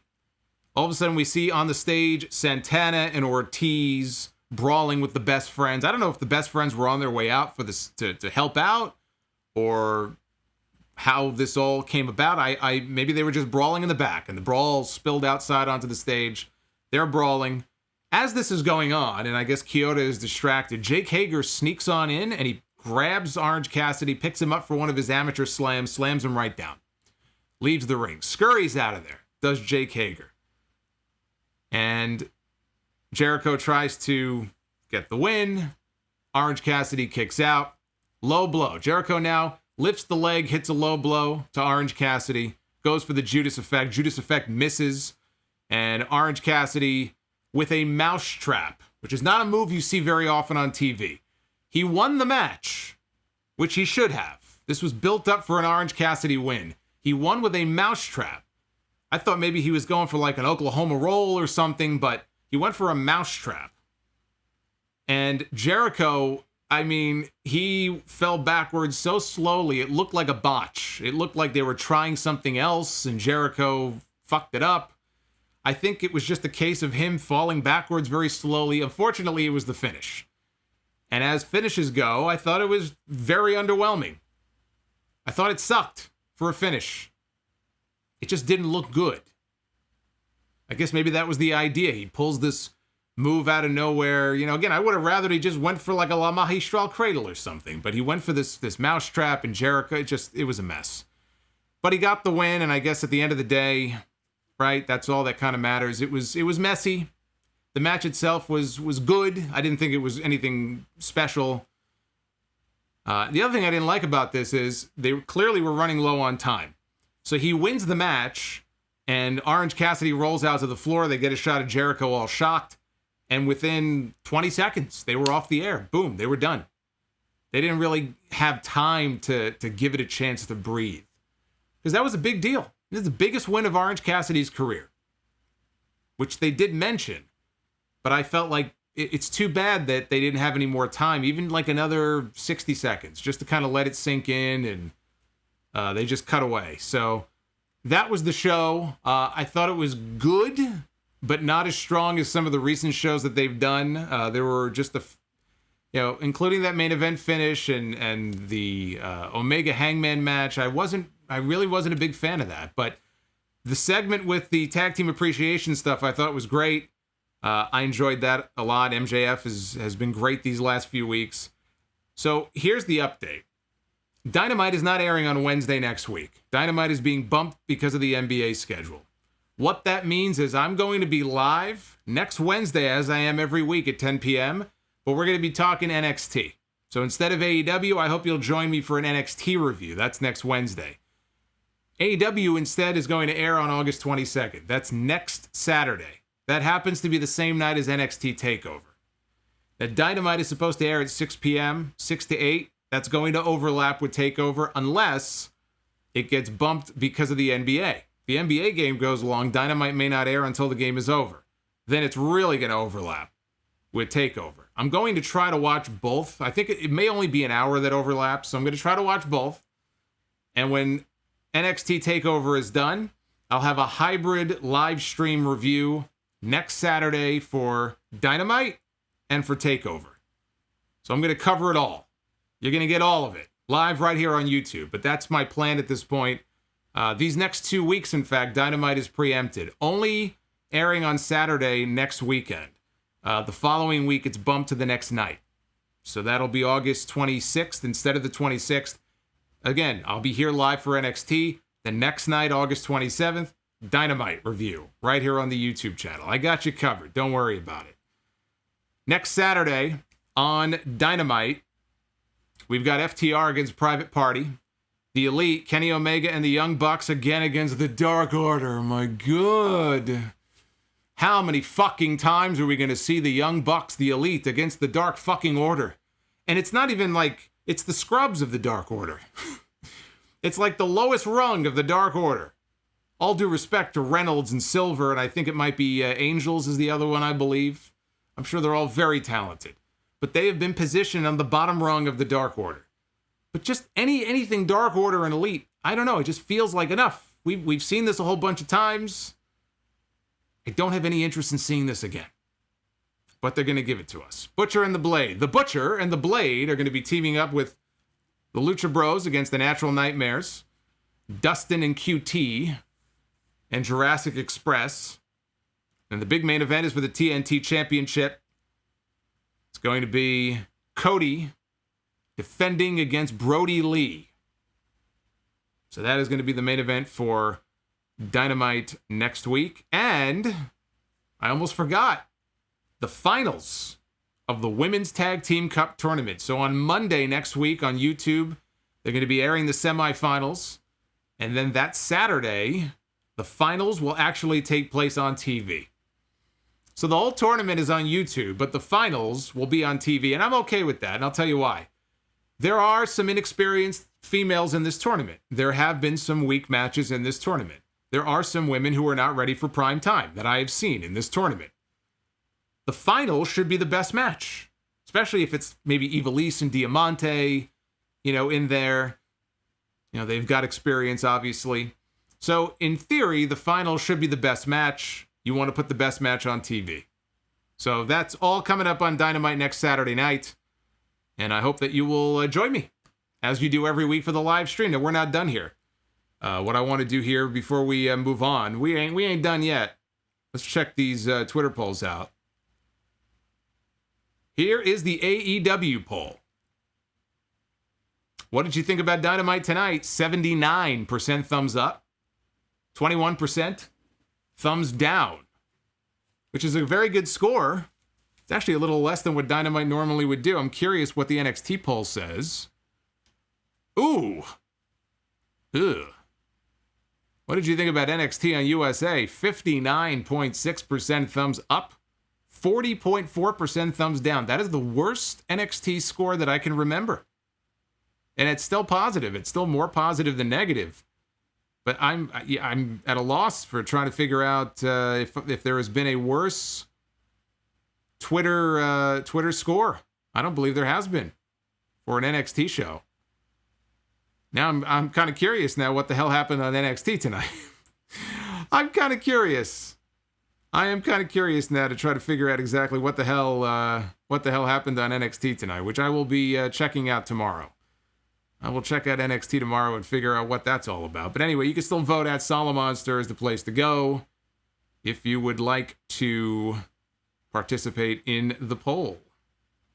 And again, as we move along here, I do want to give another thank you as the Super Chats come in. These are the top supporters tonight: Tyler Hansen, Jason Jimerson, Jared M., Bill Mitchell, and Chris Quillman, who is donating and dropping support here before we even went live tonight. So I gotta thank those guys big time for their support. And I want to take some of your phone calls, get some of your feedback on this Dynamite show here tonight. So why don't we get into it here, and we'll start with 631. What did you think of Dynamite? Hey, Solomonster, how's it going? Good. I just have 2 quick questions about the show. I really like the show tonight. I like the Tag Team Appreciation Night atmosphere. So I think they should do more of that. But anyway, I just have 2 quick questions. One of them is about MJF and Jon Moxley in the title match. I don't know if you can see this happening, but can you see a possible, if they don't want to beat MJF clean, would you see a possible Wardlow turn on MJF, or MJF beats the crap out of Wardlow, or something happens with Wardlow that he costs MJF title match? I don't think MJF is beating up any. I don't think MJF is beating up Wardlow. If anything, it'd be the other way around. I guess my issue with that is if that happens, I don't want to see babyface MJF. Not yet. That's way too premature. So if he gets beaten up, it's the kind of angle you would shoot if you were turning MJF babyface, and I don't want to see that. So it could be a case where he loses and he holds Wardlow responsible, and maybe he just fires him. He lets him go, or maybe not. Maybe he yells at him, but they stay together. I just think it's not the right time yet to put the title on MJF, but it's definitely not the time to be turning him babyface or doing anything that might do that. So. Mm-hmm. Yeah, let's try to stay away from that. But the idea that he would beat up Wardlow to me is pretty comical. Mm-hmm. I mean, it really does make more sense in hindsight. But anyway, I have my last question is about NXT, and I did watch NXT tonight. I'm not going to spoil what happened, but there's a lot of people upset right now, and it's not because of a match result. You'll figure that out when you see it. But I have a feeling I know what you're talking about, but I guess we'll wait. Is this in regards to a certain appearance on NXT? Yes. Okay. Yeah. I have a feeling I know what you're talking about. Yeah. Anyway, for that ladder match at a takeover, since we don't know some of the participants, we can't really make a judgment. But I really have my money on Cameron Grimes right now. I know you're not the biggest fan of him, but I really like what he's doing right now, and if you don't take him as seriously as, I don't know if they want you to, but Cameron Grimes, right? That's how he says it. I love that so much. Cameron Grimes. I don't know. I think it's just like different strokes, but I can't hear like Grimes without thinking of Carl and The Walking Dead. Rick. Maybe that's where they got the name from. I don't know. Maybe I have no idea where they got the name from, but I think of Coral, as he used to call his son. Yeah, I mean, look, Cameron Grimes. I was not a fan of that match with the fact that he was that competitive with Keith Lee, the champion last week. Keith Lee, who is in this violent mood. He's the champion. He's twice the guy's size, and they had this competitive 12-minute match or whatever it was. I just didn't think it was the right time for it. He's a very good wrestler. He just, he doesn't do much for me. I feel like maybe with the right story, I could become kind of interested. His work is fine. I'm not a fan of his finishing move. I think it's dumb, but as a worker, he's very good. Mm-hmm. Yeah, because I see him or Priest going over at a TakeOver, but I couldn't really say, if he has that title, I could see that title elevating him a little bit and amplifying his character and his grimy attitude, I guess. But that's really all I had to call in about tonight. But thanks for taking my call, and I love the RSPW little video you put out. It was really funny. Thank you. Yeah, I mean, there it is again for those who may have missed it. It is up on the channel right now, and I'm going to let you go. But if you missed it, it's almost 30 minutes long. It's a deep dive back in time.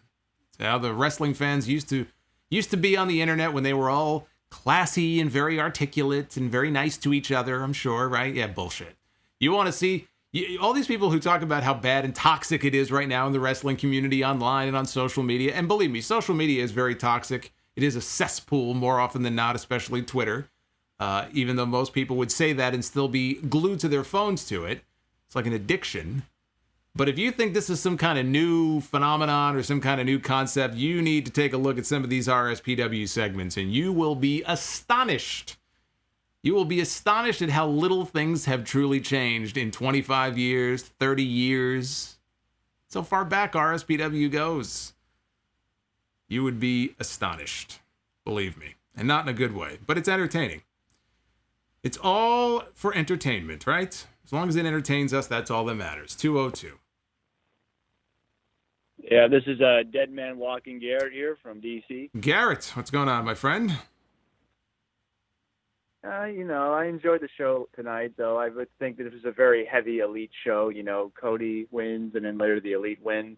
But, again, the women got like 2 minutes tonight. The only thing I was interested in was the revealing of the new belt, which I have to say I agree with your assessment with the middle plate. If that belt goes through customs or if it gets scratched up in the middle of the match, they are screwed. It's going to be hard to try to hide those scratches if it over time gets like dulled up. Yeah, I mean, it's weird. It's like, you remember Shawn Michaels back when he was first branching out as a single star? He would take the Intercontinental belt and look in it as if he was looking at his reflection. So I feel like having like a mirror gimmick in the middle of the belt could work for certain wrestlers, like gimmick-wise. But I wish they would fill that in. I feel like if they filled that in, and I'm not a huge fan of the red strap either, but I feel like if they just filled that in a little bit, it would be better. It's still almost a little incomplete to me. But look, compared to what it was before, it's more filled in, and it's an improvement. It's an improvement over what we saw before. Let me just give a shout out here to Dried Chicken Without Flavor. It says the NBA on TNT crew and AEW should do a collaboration since Jericho was on Inside the NBA back in November, and it is TNT. That would help AEW big time. Well, if you remember, early on, I think it was during some NBA games, they had like Marv Albert, I think, plug in some of the pay-per-views for AEW. So any kind of cross-promotion like that would be huge for the company. And I agree. It can't hurt. Synergy. So, yeah, absolutely. Yeah. You were, since you mentioned synergy, one of the things I was kind of like thinking about, since basically this belt for TNT was basically going to be like the NWA TV title, I was thinking that instead of like the NBC or CBS type of side place from the NWA, it would have been like the Warrior Media properties. Like you have HBO, you have CNN, you would have like TBS, none of those as a side plates, but I mean, that's an idea for like if they're ever trying to like create a new championship down the road for it. But my final thing I was going to probably bring up is, since the G1 has now been announced to come back, which I don't know how they're going to pull this off, having about 20 people doing a tournament. I mean, I know they're not doing the mixed tags or anything, so I was going to ask you how would AEW actually format a G1, because trying to format a 20-person tournament would be like almost 6 months for Dynamite purposes. So I would say in my format would be like 8-person, 4 people for each bracket, and have it like go for each block on Dynamite. Have it start beginning of the year, then later ended at Revolution with the finals.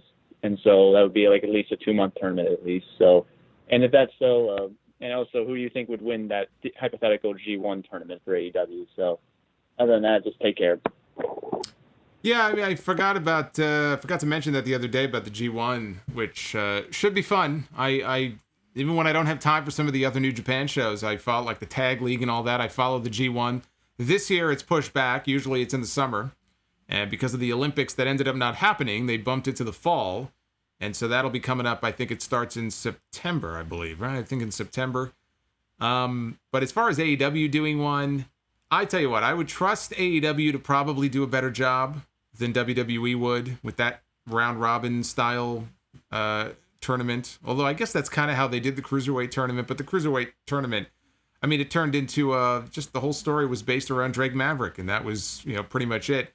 And that tournament went over like a wet fart in church. I mean, it had no buzz around it. It seemed like nobody cared. I would review it every week, and there was some good action, but even the matches, there really wasn't a standout match in that entire tournament. How AEW would do it, I don't know. I mean, right now we're under these weird conditions, so there's a lot of people who would be in it who they don't have access to.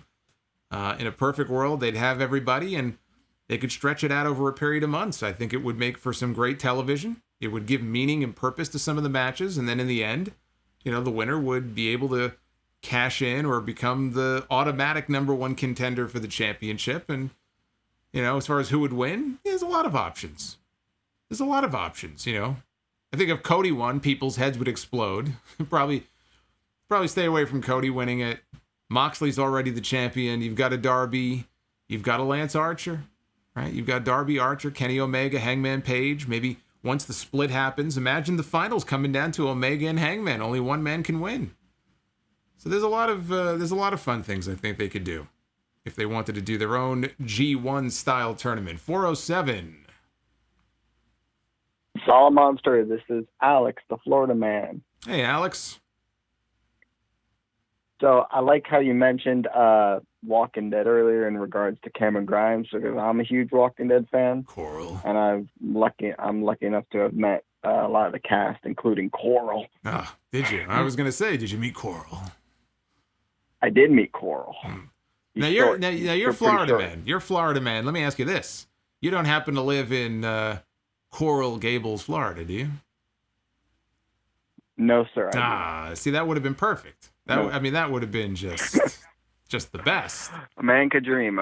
Maybe I'll move there, Solomon. Maybe you should. Maybe I'll move there. Well, yeah, maybe you should. Magician Sapphire, thank you, man, for the $10. I'm trying to just stay on top of these before they move because I can't keep track of the super chats the way I used to. If I missed anybody, by the way, send me a message because I feel bad if I missed anybody. But he says, I'm sure Cornette and Brian Last, that's his co-host, are going to have a field day ripping into Jericho in the main event of Dynamite this week. Well, not Jericho's best performance. Let's put it that way. But what's your question? I should have said that. Oh yeah. What's your question? That was the whole message. But what's your question? Okay, so he was mesmerized. He was AEW mesmerized by what I was saying. He was in a trance. You see, AEW, I think it's the show's been consistently good every week, but I think it's not as good as it can be without the crowd, and I miss the crowd so much for all of the shows, to be honest. Yeah. So my question for you is, which show do you see getting the crowd back first? And then part two to that question is, do you have a moment, like a favorite crowd reaction moment? For me, it was last year when Edge came back at the Rumble. Are we talking like all-time crowd moment or this year? All time. Oh, I mean, that's impossible. I mean, come on now. That's an impossible. Or just one of the all time. Well, I mean, there's a lot. I mean, in terms of crowd reaction, there's a lot. The one I always go to is the reaction that Austin got when he came out for that run in the night that Foley won the belt, just because I don't think I've ever heard a reaction that loud before. And when the people are so loud that the building is shaking, that's a special moment. I was watching The Bump. The only reason I was watching The Bump, that WWE YouTube show, is because Bret Hart was on. They had Bret Hart on as a guest. He was talking SummerSlam because he is Mr. SummerSlam. And they mentioned the moment where it was a week or two before SummerSlam back in 2010 when he was joining with Cena and all them, Jericho, Edge against the Nexus. And they had that stare down in the ring, right? Where they were all kind of face to face, getting ready to collide. And the reaction was insane. And you could literally see the building shaking. And then finally, when they all came together and a giant brawl broke out, the crowd was just apeshit. They went apeshit. So it's hard for me to narrow it down to just one because I could give you a list probably of 50 if I put a whole list together. This is a lost year for AEW and for WWE. I mean, imagine all the moments we're missing out on. Think about that. Think about even in AEW. Let's keep this AEW focused. The way that Hangman was getting over, the way that Darby was over. I think back to that last pay-per-view before fans went away in February. And their matches were the standouts on that show, and in part because they got superstar reactions.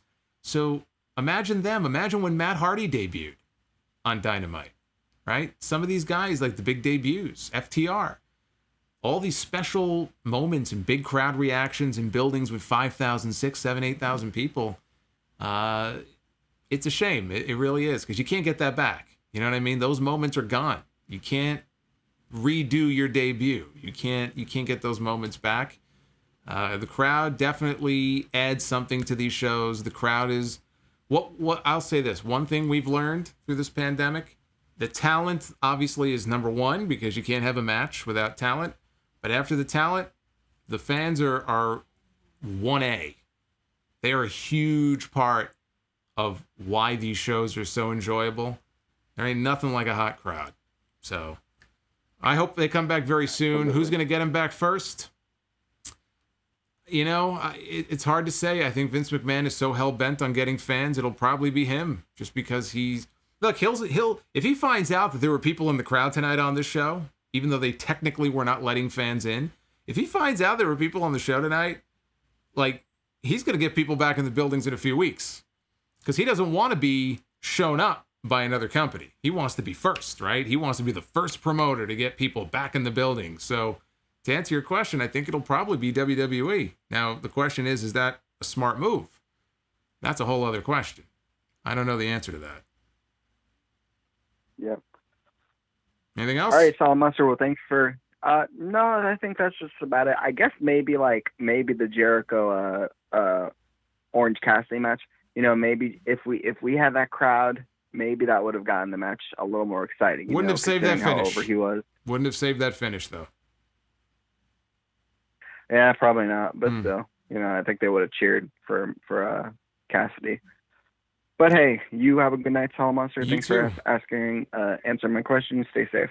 All right, you too. Orange Cassidy's another one. You know, I keep mentioning Darby and Hangman, but Orange Cassidy, and credit to him, you know, he has kept himself in a position where, you know, he's doing his thing, and it's not, to me anyway, it's not played out yet. But he's another one. His whole character, it's based on the reaction of the crowd, and he's had to do this gimmick without any crowd reaction aside from the people that they plant in the audience. And I think he's done a good job. I know some people hate his guts and they don't like him or they don't like the act that he does. I get that, but he's another one, I think, who has really, you know, unfortunately suffered from that lack of crowd reaction. F Banked with the $5. Strange coincidence that Kamala Harris is chosen as the VP pick after James Kamala Harris passes away. You know, I was thinking about that. The name Kamala was in the news quite a bit this week, and there were a lot of people who maybe aren't wrestling fans, who saw that hashtag Rest in Peace Kamala earlier in the week, who were a little freaked out. So it is kind of weird, right? That this all happens in the same week. It's not like that's a common name. So that is a little strange. You're not the only ones who make that observation. I was thinking the same thing. Let us go. We are all jammed up. All right, let's go to 361. How about that? 361. Hey, fellow monsters. Jacob from Baltimore. How you doing tonight? I'm doing well, Jacob. How are you? I'm doing pretty good. So I got a sort of a little tired question now, but what do you think would fix AEW's women division? Me personally, I would say maybe a better creative team. I know like Cody and the Bucks and all of them kind of handle the men's side, and for the most part, they're doing pretty good. But, you know, the women, it kind of reminds me of WWE a few years ago, where it's just they got the talent, they got the people, they're just kind of there, though. So do you think maybe some better writers, a better creative team, overhaul of that would really help? You know, maybe they don't have to have the strongest talent, but just better stories consistency. and more focused. I think consistency. I think consistency is important in terms of, if they're going to be without certain women, getting those women back, having a complete women's roster so they can really start to give us stories. It's not enough to just put 2 women in the ring or even 2 guys. Just put them in the ring. There should be a story, right? Shayna should have somebody that she's already feuding with, a story that's being built up for the next pay-per-view when she defends the championship. And then underneath, they should have 2 or 3 other stories, whether that's involving Ivelisse and Diamante or Brandy or Britt Baker. Now, Britt Baker's been hurt, but they've done a good job of getting her on TV. She's coming back at the pay-per-view, so she's going to have her match with Big Swole. Again, I'd like to see Lil Swole become a thing on TV, Nicole Savoy. I think that would be cool. It's the consistency, and it's getting stories locked in for these other women. They have women who can go. I've seen some of them in this tag team tournament these last few weeks, and there are other women who are not as good. But just getting them some TV time consistently, and that's really the best way you're going to build your division at the end of the day, right? What else do you want? What else do you want from them? I mean, you can introduce all these new faces, and then half of them are going to sit out because there's not enough TV time for them. Pick the ones you want to build around. Put them in whatever stories you want to put them in, and start building it up and letting it play out on TV week to week. So, maybe when Britt Baker is finally back in the ring in a few weeks and wrestling again, after All Out, we'll see who she feuds with next. And Anna Jay supposedly is a member of the Dark Order. You would never know it. She doesn't really hang out with them. Is she in the Dark Order? Is she not in the Dark Order? It kind of feels like they can't make up their mind. Because I watch her in the tag team tournament, and she's just Anna Jay. There's nothing dark about her. She's Anna Jay. So they got to get their shit together and figure out, where are their positions on the show? To me, that's the best thing they can do. 716. Hey, Solomonster. It's Jordan from Buffalo. How's it going? Good, Jordan. How are you? Very good, very good. So my question for you this week with AEW Dynamite being all about tag team appreciation, I have to ask you, what was your favorite tag team of all time? And on a personal note, I also want to say I got my copy of The Adventure of Hardy the Horse from Amazon today. I got one for my niece who's turning 2 this weekend. So I'm excited to gift it to her. That's very cool. I'm really happy to hear that, and you'll have to let me know what her reaction to it is. I hear from a lot of people who say their kids like the illustrations. I love the way they came out. Yeah, I love the way that the illustrator I work with is great. He does work for DC Comics. I mean, he's terrific. So that's very cool. So you'll have to let me know what her reaction is to it. Oh yeah, my mom loves babysitting her and reading her books, so I'm definitely excited to gift it to her. Yeah, absolutely, man. That's awesome. Thank you for taking my call. So my favorite tag team of all time, that was his question. And I was thinking about that too when I was watching the FTR tag team appreciation segment on the show earlier tonight. Growing up, I was obviously a big fan of the Hart Foundation. I was a big fan of Demolition. Even the Attitude Era, I was a fan of Edge and Christian, what they were doing. So I've had tag teams over the years that I really, I really enjoy watching. As far as my favorite tag team of all time, I gotta stick probably with Demolition. Again, I like the Hart Foundation, but to me, Demolition was, they were my favorite. And I know if you grew up watching the NWA, it was probably the Road Warriors or the Horsemen or something else, but you probably looked at Demolition as just LOD knockoffs. When I was growing up, I wasn't really watching the Road Warriors. So I saw Demolition and the way they would come out with the face paint and the masks and everything, and I just thought, these guys are cool. And they were the first team, maybe not the first, but they were one of the first teams to three-peat, become 3-time tag team champions. That great moment at WrestleMania 6. Talk about crowd reactions. When Sky Dome went nuts, they beat Andre and Haku. So I have a lot of fond memories from those days. Demolition, Probably my favorite. Heart Foundation, probably right behind them. So that would be, that's the way the top of my list would look like. I'm sure the Road Warriors would be on a lot of people's lists, right? Sure, we got a lot of Road Warrior fans. A lot of people watch that Dark Side of the Ring that I reviewed on the Road Warriors. Oz and Glorious, the Outsiders, are the greatest tag team of all time for life. So Oz and Glorious, a big NWO fan. Big fan of the Outsiders. 2 singles wrestlers. That's interesting. They had more success as singles wrestlers, but for him, it's they're his favorite tag team of all time. And let us go to... Let's go to Philadelphia. 484. Solomonster, what's going on, man? What is happening? Hey, it was a fun night tonight. I had the Yankee game on the iPad, had AEW on the TV. It was a fun night tonight. Yankee fan, huh? All right. Well. Oh yeah, I know you're a Met. Fan. Well, have a good night. I'll let you go now. No, I'm kidding. Go ahead. Ask your question. Ask your question. Is it just me though, or I mean, AEW was okay tonight? I mean, the main event was a lot to be desired. I think they were running short on time, and that might be the reason why the finish was all fucked up. But that could be because the finish happened at 9:59. So I don't know if that had anything to do with it. It looks like it kind of maybe was rushed. I could be wrong on that. I don't know. Possible. It definitely felt rushed. It definitely. I don't know if that was the plan. I assume that was the finish, and they just were cutting it real close, and so they got it all in, and then they just had to do the abrupt cut at the end. But yeah, they were definitely working against the clock. I could tell. I was looking at the clock too. I love the tag team segment with Rock and Roll, Brainbusters, and all that.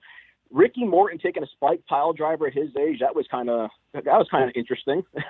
Yeah, I mean, that would have gotten. He's a bump machine, 63 years old, and the guy's still bumping around like he's 43 or 33.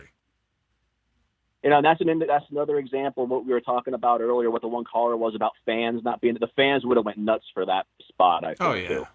Absolutely. Well, the heat. Think about it though. The heat would have been off the charts. That segment is designed for that. So the moment that FTR, hit Gibson with the knee brace, and then they spike piled. Now look, they could be cheered too, right? Sometimes depending on the city you're in, the fans might cheer.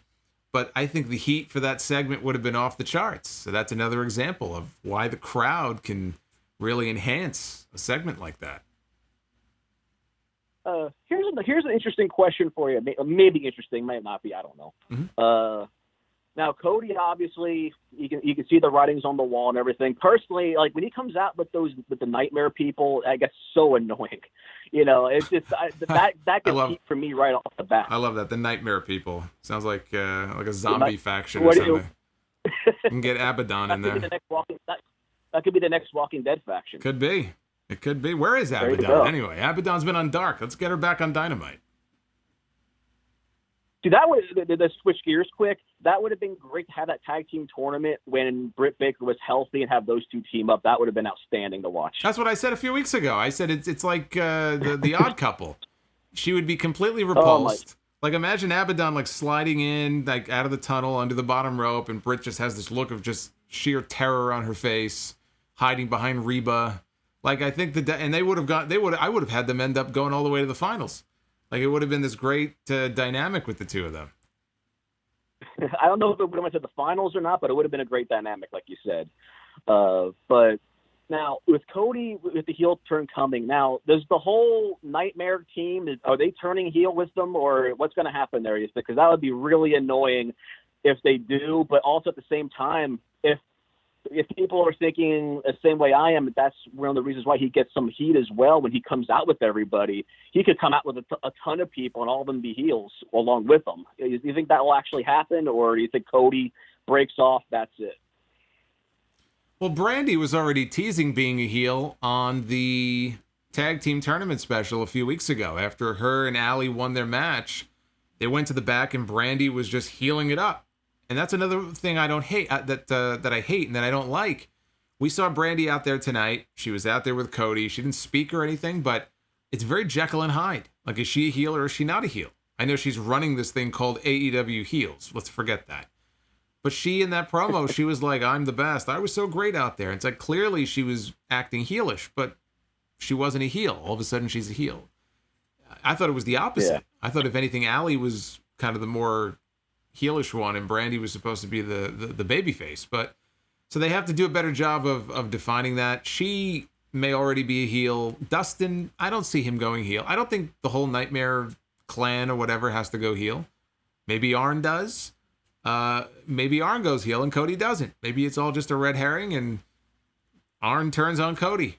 Who knows? They can go a few different ways with this. But I don't think the whole Nightmare faction necessarily has to turn if Cody does. And going back to from an earlier call about crowd reactions, one of my all-time favorites, definitely what for me as a kid, because back then in WrestleMania 8, when the Ultimate Warrior came back, me personally, because I did not know anything about Dirt Sheets, Dave Meltzer, Wade Keller, whatever. That was one of the most genuine surprises. I know I went nuts because I thought the guy just disappeared. So for me, that was one of my personal. Well, back then, and the crowd reaction to that. There were a lot of rumors back then that the Ultimate Warrior had died. He had been in a car accident, or he had a heart attack. Right. People thought it was a fake Ultimate Warrior. So that was common chatter, I guess, amongst a lot of the quote unquote inside fans back then. That was a great moment. Watching him sprint down that long aisle, and the place lost their minds. So that's another one, actually. I put that on my list too. Of crowd. It was kind of yeah. It was kind of funny too, because when he's running down the ring, you see some of the fans they're going crazy when he's going down the aisle. When he got in the ring, if you look, the fans are like, "Is that the Warrior?" Because they didn't really believe it. They didn't start going nuts until he he started small doing that compared to what they remembered. Like Papa Shango. Yeah, compared to what they remembered, it looked like they let the air out of the Ultimate Warrior. I mean, he was so much smaller when he came back, and his hair was shorter. So, like, his physique was different. His hair was shorter. I can't blame people. And plus, if you're in the Hoosier Dome and you're sitting up in the cheap seats, you can't tell. You're like, that's not the Ultimate Warrior. Absolutely. Like, I probably would have thought the same thing if that were me. So, back then you couldn't go on Twitter and see an up-close picture of what he looked like. So it was just different. It was a different time, but no, that was a great moment.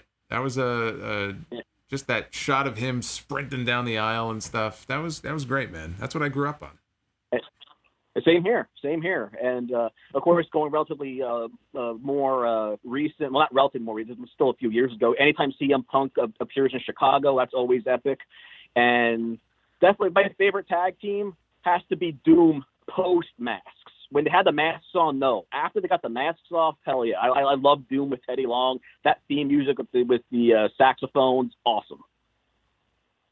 Yeah. Doom was good. The Skyscrapers. I knew some of those teams. I just wasn't watching them enough. I didn't even have cable back then. So like my exposure when I was a kid. Later on, I got caught up on everything. But as a kid, the only time I would watch was on weekends because my grandparents had cable, and so I could watch WCW Saturday night. And I look back on it now, and I'm like, man, what an idiot I was, because for me it was like torture. I'm like, oh man, put WWF on. I don't want to watch this stuff. And now it's like, man, I wish I can go back to those days. Are you kidding me? I could. I hear you. I can go on the network right now and bring up a WCW Saturday night episode and watch it all the way through if I actually had time, which I don't. But I miss it. But I think everybody who grew up would feel the same way. If you grew up in, I don't know, let's say you're a young guy and you grew up in mid-2000s WWF, you probably miss Batista and you know. It's funny to say Undertaker because that's like so cross-generational. Like, yeah, I remember the Undertaker. Well, so do I. That's how old the guy is. But yeah, same here. Yeah, Undertaker, CM Punk, and Dolph Ziggler. No, I'm kidding. But I think everybody has their favorites that they grew up on. But anyway, anything else before I let you go? No, nothing else, man. Congratulations on your Mets win today. That was sorely needed, and maybe it's start to something. You never know, right? Yeah. Well. You never know. You never know what tomorrow may bring. Maybe an ownership change. Wouldn't that be something, right? I tell you what, the Mets need A-Lo and A-Lo. Holy hell, A-Rod and J-Lo. That would be good. J-Rod and A-Lo. I love it. J-Rod and A-Lo. There we go. Okay, well, That would be the that Mets would garner too. a lot of interest. That's absolutely the way it would go for the Mets. Everybody would be all excited, and we would find out that like Alo and J-Rod, and they're like, who the fuck is Alo and J-Rod? It's like people think it's them, but it's like some weird couple named Alo and J-Rod, and they completely bankrupt the team. Take it easy, man. You too. It's funny he mentions the Mets. I'm wearing my Mets colors right now, blue and orange, right here. You can't really see, but there it is. I don't know why I wear this. I mean, I may as well wear like a scarlet letter A on my chest, and I'm not going anywhere, so I'm wearing it inside. Nobody can see it except all of you. And I thank you all, those of you who are still tuned in. Again, I want to also just thank all of the folks who dropped some big super chats tonight. Tyler, Jason, Jared, Bill, Chris.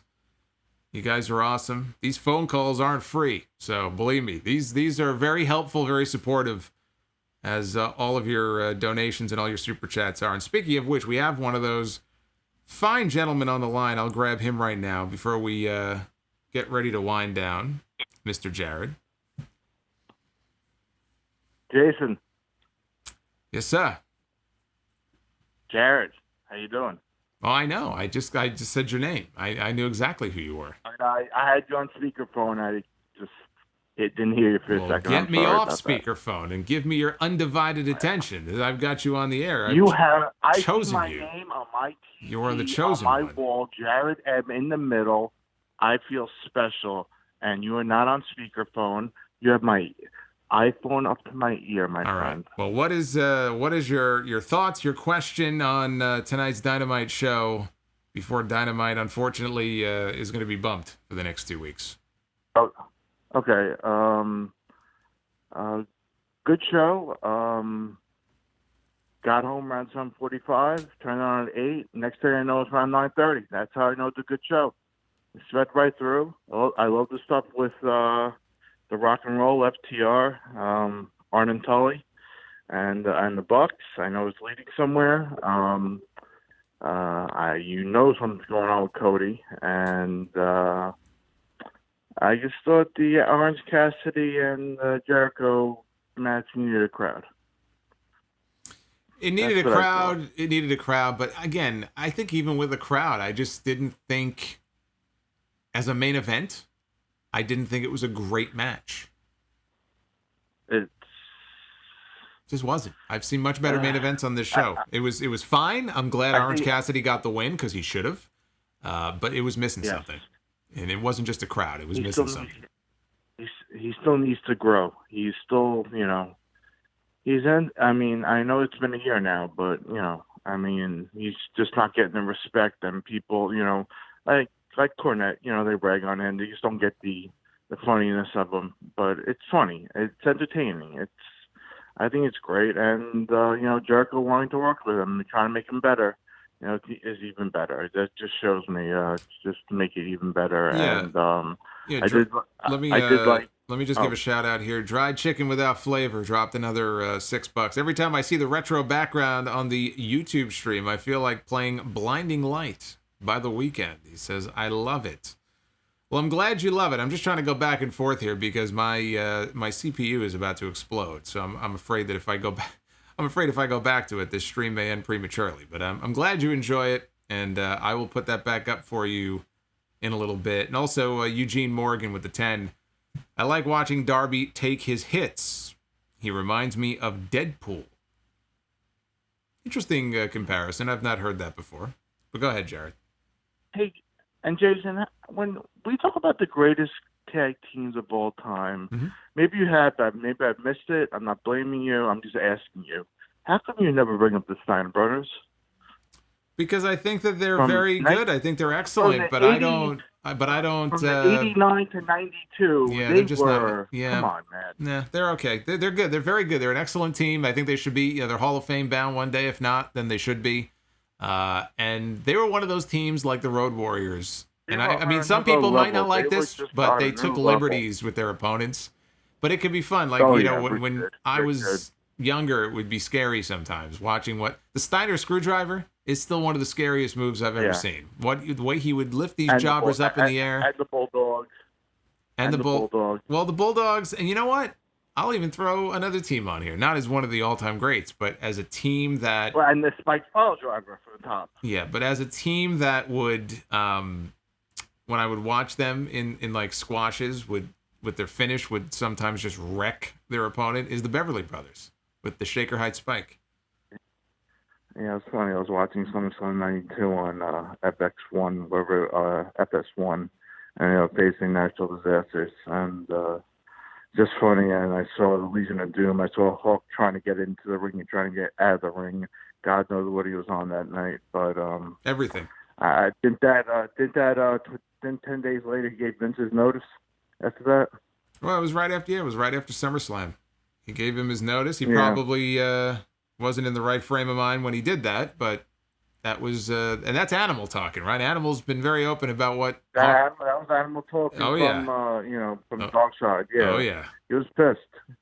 And what did you think of the Cody Scorpio match? I thought it was good. It was not. I don't think it was at the level that it could have been. I was expecting more. Okay. I was expecting a more dramatic match. Maybe it could have benefited from another 5 or 6 minutes. So it was a little underwhelming to me, but for what it was, Scorpio had a good showing. It was good, but it could have been better. And now I'll get to the next thing. What do you think of Brody Lee as his next opponent? Not sold on it. I mean, again, because I would not take the title off of Cody. And if you're going to just beat Brody Lee again, I'm not sure. I mean, look at they're all in on the Dark Order. So maybe I'm not always the biggest fan of what they're doing with the Dark Order, but if you're going to be all in on them, you've got to keep them strong. The best way to do that would be to change the title, and maybe they will. But I wouldn't do that. I would hold on. I can't see that. I would hold off. I can't see that. Yeah, I would hold off on doing that. And just one final thing. I know you got a lot of callers. Where do you think this whole thing is going with the Horsemen, the Cody, the Entourage? Where do you think 2 months, 3 months down the road, what are we looking at in your Jason's eyes? What are we looking at? Jason Jimerson mentions Harlem Heat. Yes, Harlem Heat's another one. Harlem Heat's another very good team. Another one. The thing with Harlem Heat, though. WCW. Yeah, the thing with Harlem Heat, though, when I think of Harlem Heat, there is no one match of theirs that stands out to me. So I feel like they had, depending on who they were in the ring with, they may have had some crappy matches, but they had good matches. They had that triple threat with the Outsiders, and there was somebody else. But that's not an all-time. That's not a great match. No, when I think of what are the 1 or 2 or 3 like all-time memorable great Harlem Heat matches, there isn't one that stands out to me.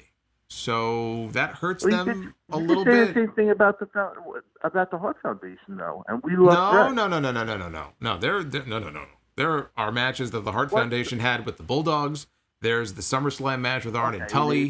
There's the SummerSlam match with Demolition. I'll be going off on the Hart Foundation now. I could think of at least those 3. Okay. So anyway, now that I've schooled you, and I still didn't get your 3-month plan for the Horseman thing. With Arn and Tully and Cody and everything. That's what I want to hear. All right. Well, I'm going to let you go, and I'll give you my. I'll talk to you later, Jason. Yeah. Thank you. And thank you for the support as always. I don't know if it's a 3-month plan, but I mean, I like the idea of Hangman as the lone wolf. I don't know that he needs to be in a faction. But he's been buddy-buddy, right, with FTR and kind of buddy-buddy with Arn, and he would fit right in there if they wanted to do a faction like that. Cody going as the heel. Cody, Hangman, FTR with Arn, and maybe even Tully in there. Tully is still linked up with Shawn Spears. Could Shawn Spears be part of a group like that instead of Hangman? Could be. Hangman could go heel maybe, but go off on his own. But then what about Omega? Maybe Omega goes heel. Who says Hangman has to go heel? I like the fact that there's a few different ways they could go. I would make Omega heel. I wouldn't turn Hangman. I would leave him the way he is. Let him be a lone wolf. Let Omega go heel. The Horseman stuff could be Cody and FTR and maybe Spears. So that way you get Arn and Tully in the same group together. then again, after what Tully had to say on the show tonight, does that make sense? He was taking Arn to task for linking up with the Rhodes. You'd have to try to finesse that a little bit. But as a group, I like that. I think that could work. You got to have 2 singles guys in a tag team, maybe even a female. Although I don't know who that would be. And don't say Tessa, because if they were interested in Tessa, they'd have Tessa. I don't think she's coming in. But then again, if Tully was in there, right, it kind of would make sense. It kind of would make sense to have the daughter of the Horseman in kind of a new age Horseman-type faction. Quintus Brown, since it is Tag Team Appreciation Night, which tag team has the brightest future? Private Party or the Street Profits? I think Private Party as a tag team has the brighter future. Montez Ford as a single has the brightest future. I picture Montez Ford as this arrogant singles heel with Bianca Belair, who can do her own thing in the women's division, but they're kind of together as a duo. I think there's money in that. I really do. I think there's a lot of money to be made in that. He's got the brightest future. Tag team wise, I'd go with Private Party. This is still very young too. Private Party, and I've had the chance to call their matches before, in House of Glory, and I miss doing that. And they're very talented, but they're also very young. So you give them a few more years together to really just kind of get more matches under them and more TV matches and stuff, and to mature and just kind of grow into that role. And they could go on to become a much better tag team than they are right now. Let's do 1 or 2 more. How about that? We'll do 1 or 2 more, and then we will wrap this up since it's getting kind of late. Let's go to 651, shall we? Why not?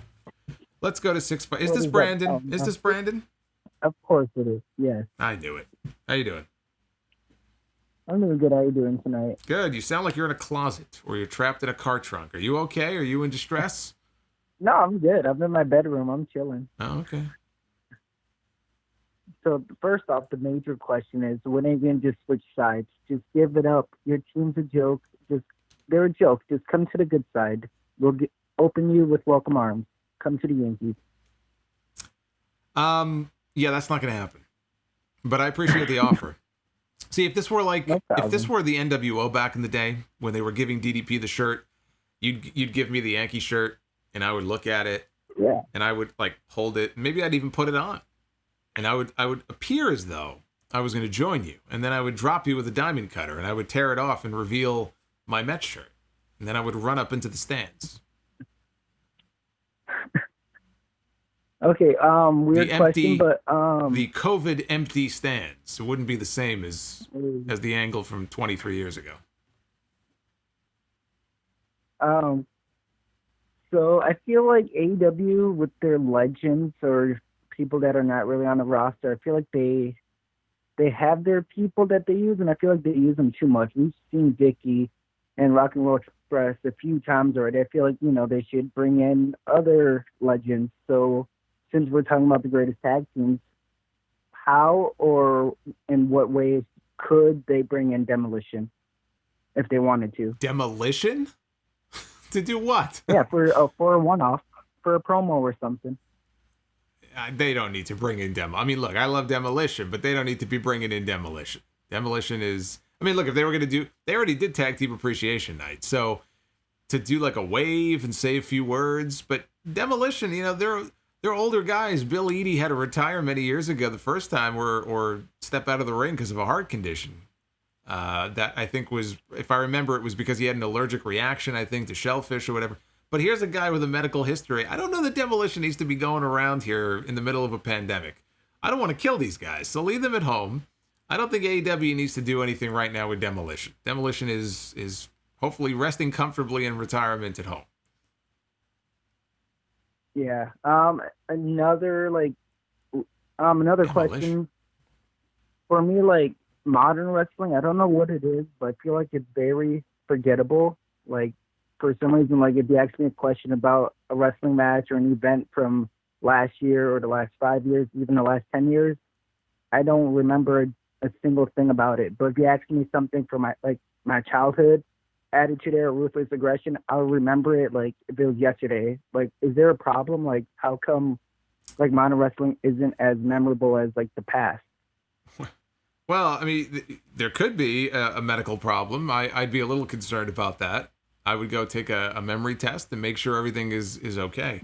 But I'm the same way, where if you were to ask me, if you were to quizzle me on a question, let's say about WWE from, I don't know, 20, 25, 30 years ago, especially if it was about, wrestlers that I was a big fan of back then, a particular pay-per-view match or something, I probably would be able to tell you on the spot what you wanted to know.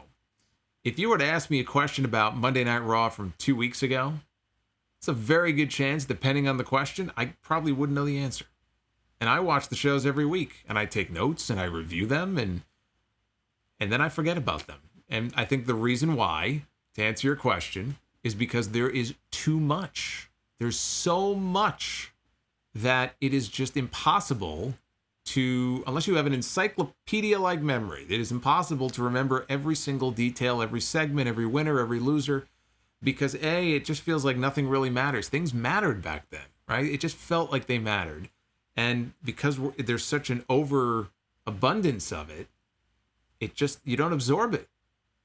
It just is kind of like you watch it and that's it, or it goes in one ear and out the other. That to me is probably the biggest reason why. That's probably the biggest issue. So you and I, we have the same issue. Either that or you and I, unfortunately, are losing our memories. That's what happens when we get old. Yeah. A little bit of both.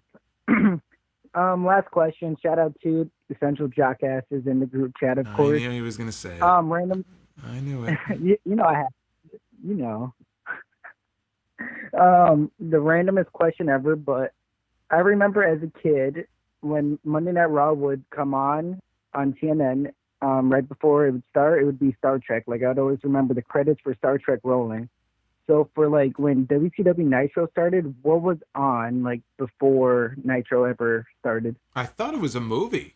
Wasn't it like the movie of the week or something? I thought maybe it was, I could be wrong. I wasn't really a big Nitro fan while it was on. I would flip, but I wasn't tuned into Nitro when Nitro would go on usually. I was getting ready for Raw. I was like a WWE guy. So I can remember the TNT logo flashing and then Nitro would start. I want to say it was maybe a movie because TNT was all about showing movies on TV back then. Raw, I remember because Raw was Murder, She Wrote, or obviously, later on it was like NCIS, or that might be what it is now. But I remember Murder, She Wrote would be the lead-in usually, and then when it was over, Silk Stockings would come on. And so I remember that. But I don't remember what the lead-in was to Nitro. Maybe somebody in the chat would know. I want to say it was a movie, though. Okay. Someone said Thunders in Paradise was on before Nitro.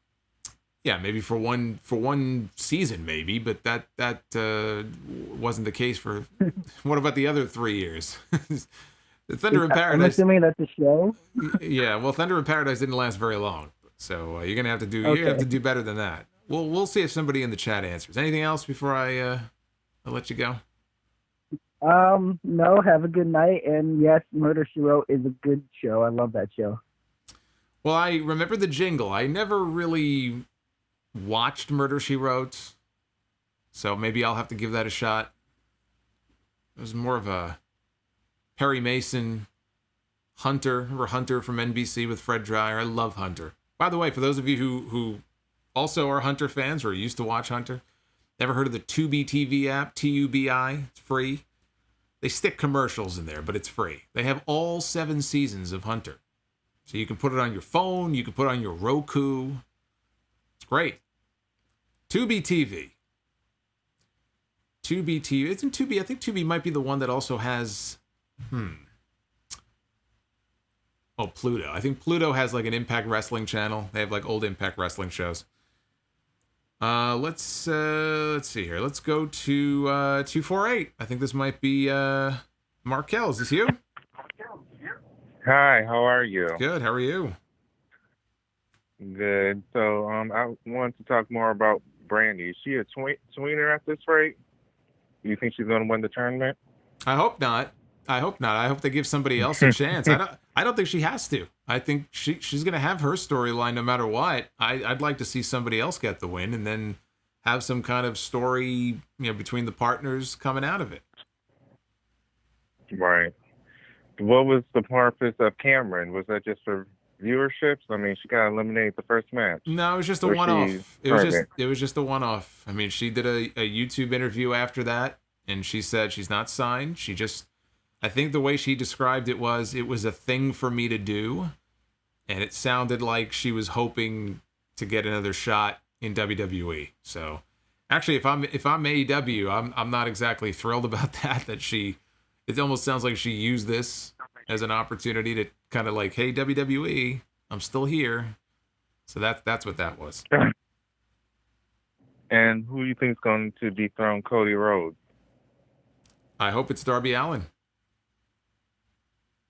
That's going to be a year from now. I think when they change the title, he's still going to have it. I don't think it'll be a year. It's not going to be. I guess Darby's doing something with Brian Cage now. It's not going to be a year though. It doesn't have to be that long. I don't think you have to wait that long. I mean, those were my questions. I'm actually surprised I got in. Thank you. Well, I'm glad I got you. It's usually all jammed up, and I saw the number, so I got you through. All right. Much love. Bye. All right. Take it easy. Have a good night. Again, for those of you who may have missed it before, I will show you one more time here. It is now 80-20 in the AEW poll, and the NXT poll is 60-40.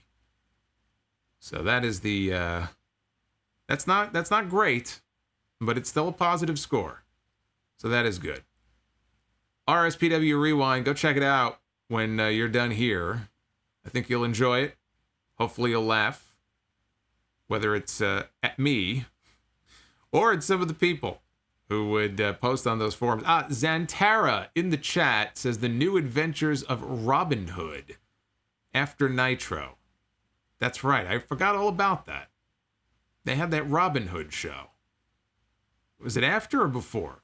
He's saying it was after Nitro. I'll take your word for it. But yes, that is true. I had completely forgotten about that. New Adventures of Robin Hood. Let me say thank you to our top supporters one last time here. Tyler Hansen, Jason Jimerson, Jared M., Bill Mitchell, and even though he's not here right now, he is always here with us in spirit, Chris Quillman. Thank you for all of the support. It does help, and I do very much appreciate all of your support. I'm going to be back with you this Sunday for episode 665. It's very close to 666 of the full Solomonster Sounds Off podcast. Big week next week. Big week. A lot of live Solomonster. Wednesday for NXT. I'm probably going to go live Thursday at some point for my SummerSlam predictions. Saturday next week, the 22nd, you're getting a hybrid stream talking Dynamite and NXT TakeOver. The next night, live after SummerSlam is over, I'm working on a new video inbox for the YouTube channel. We'll do another RSPW Rewind in the next few weeks. It's going to be good. A lot of good content. So now would be a good time to hit that subscription button if you're not subbed, and make sure notifications are set to on. Otherwise, you may not know when I go live. So make sure you do that. Give this video a like on your way out. It does help. And again, I say thank you to everybody who chose me for your Dynamite coverage tonight. Until then, next time, again, no Dynamite next Wednesday, but be here for NXT. Even if you're not an NXT fan, be here anyway. Until then, be well, stay safe, and I'll see you back here again this weekend. Take care, guys.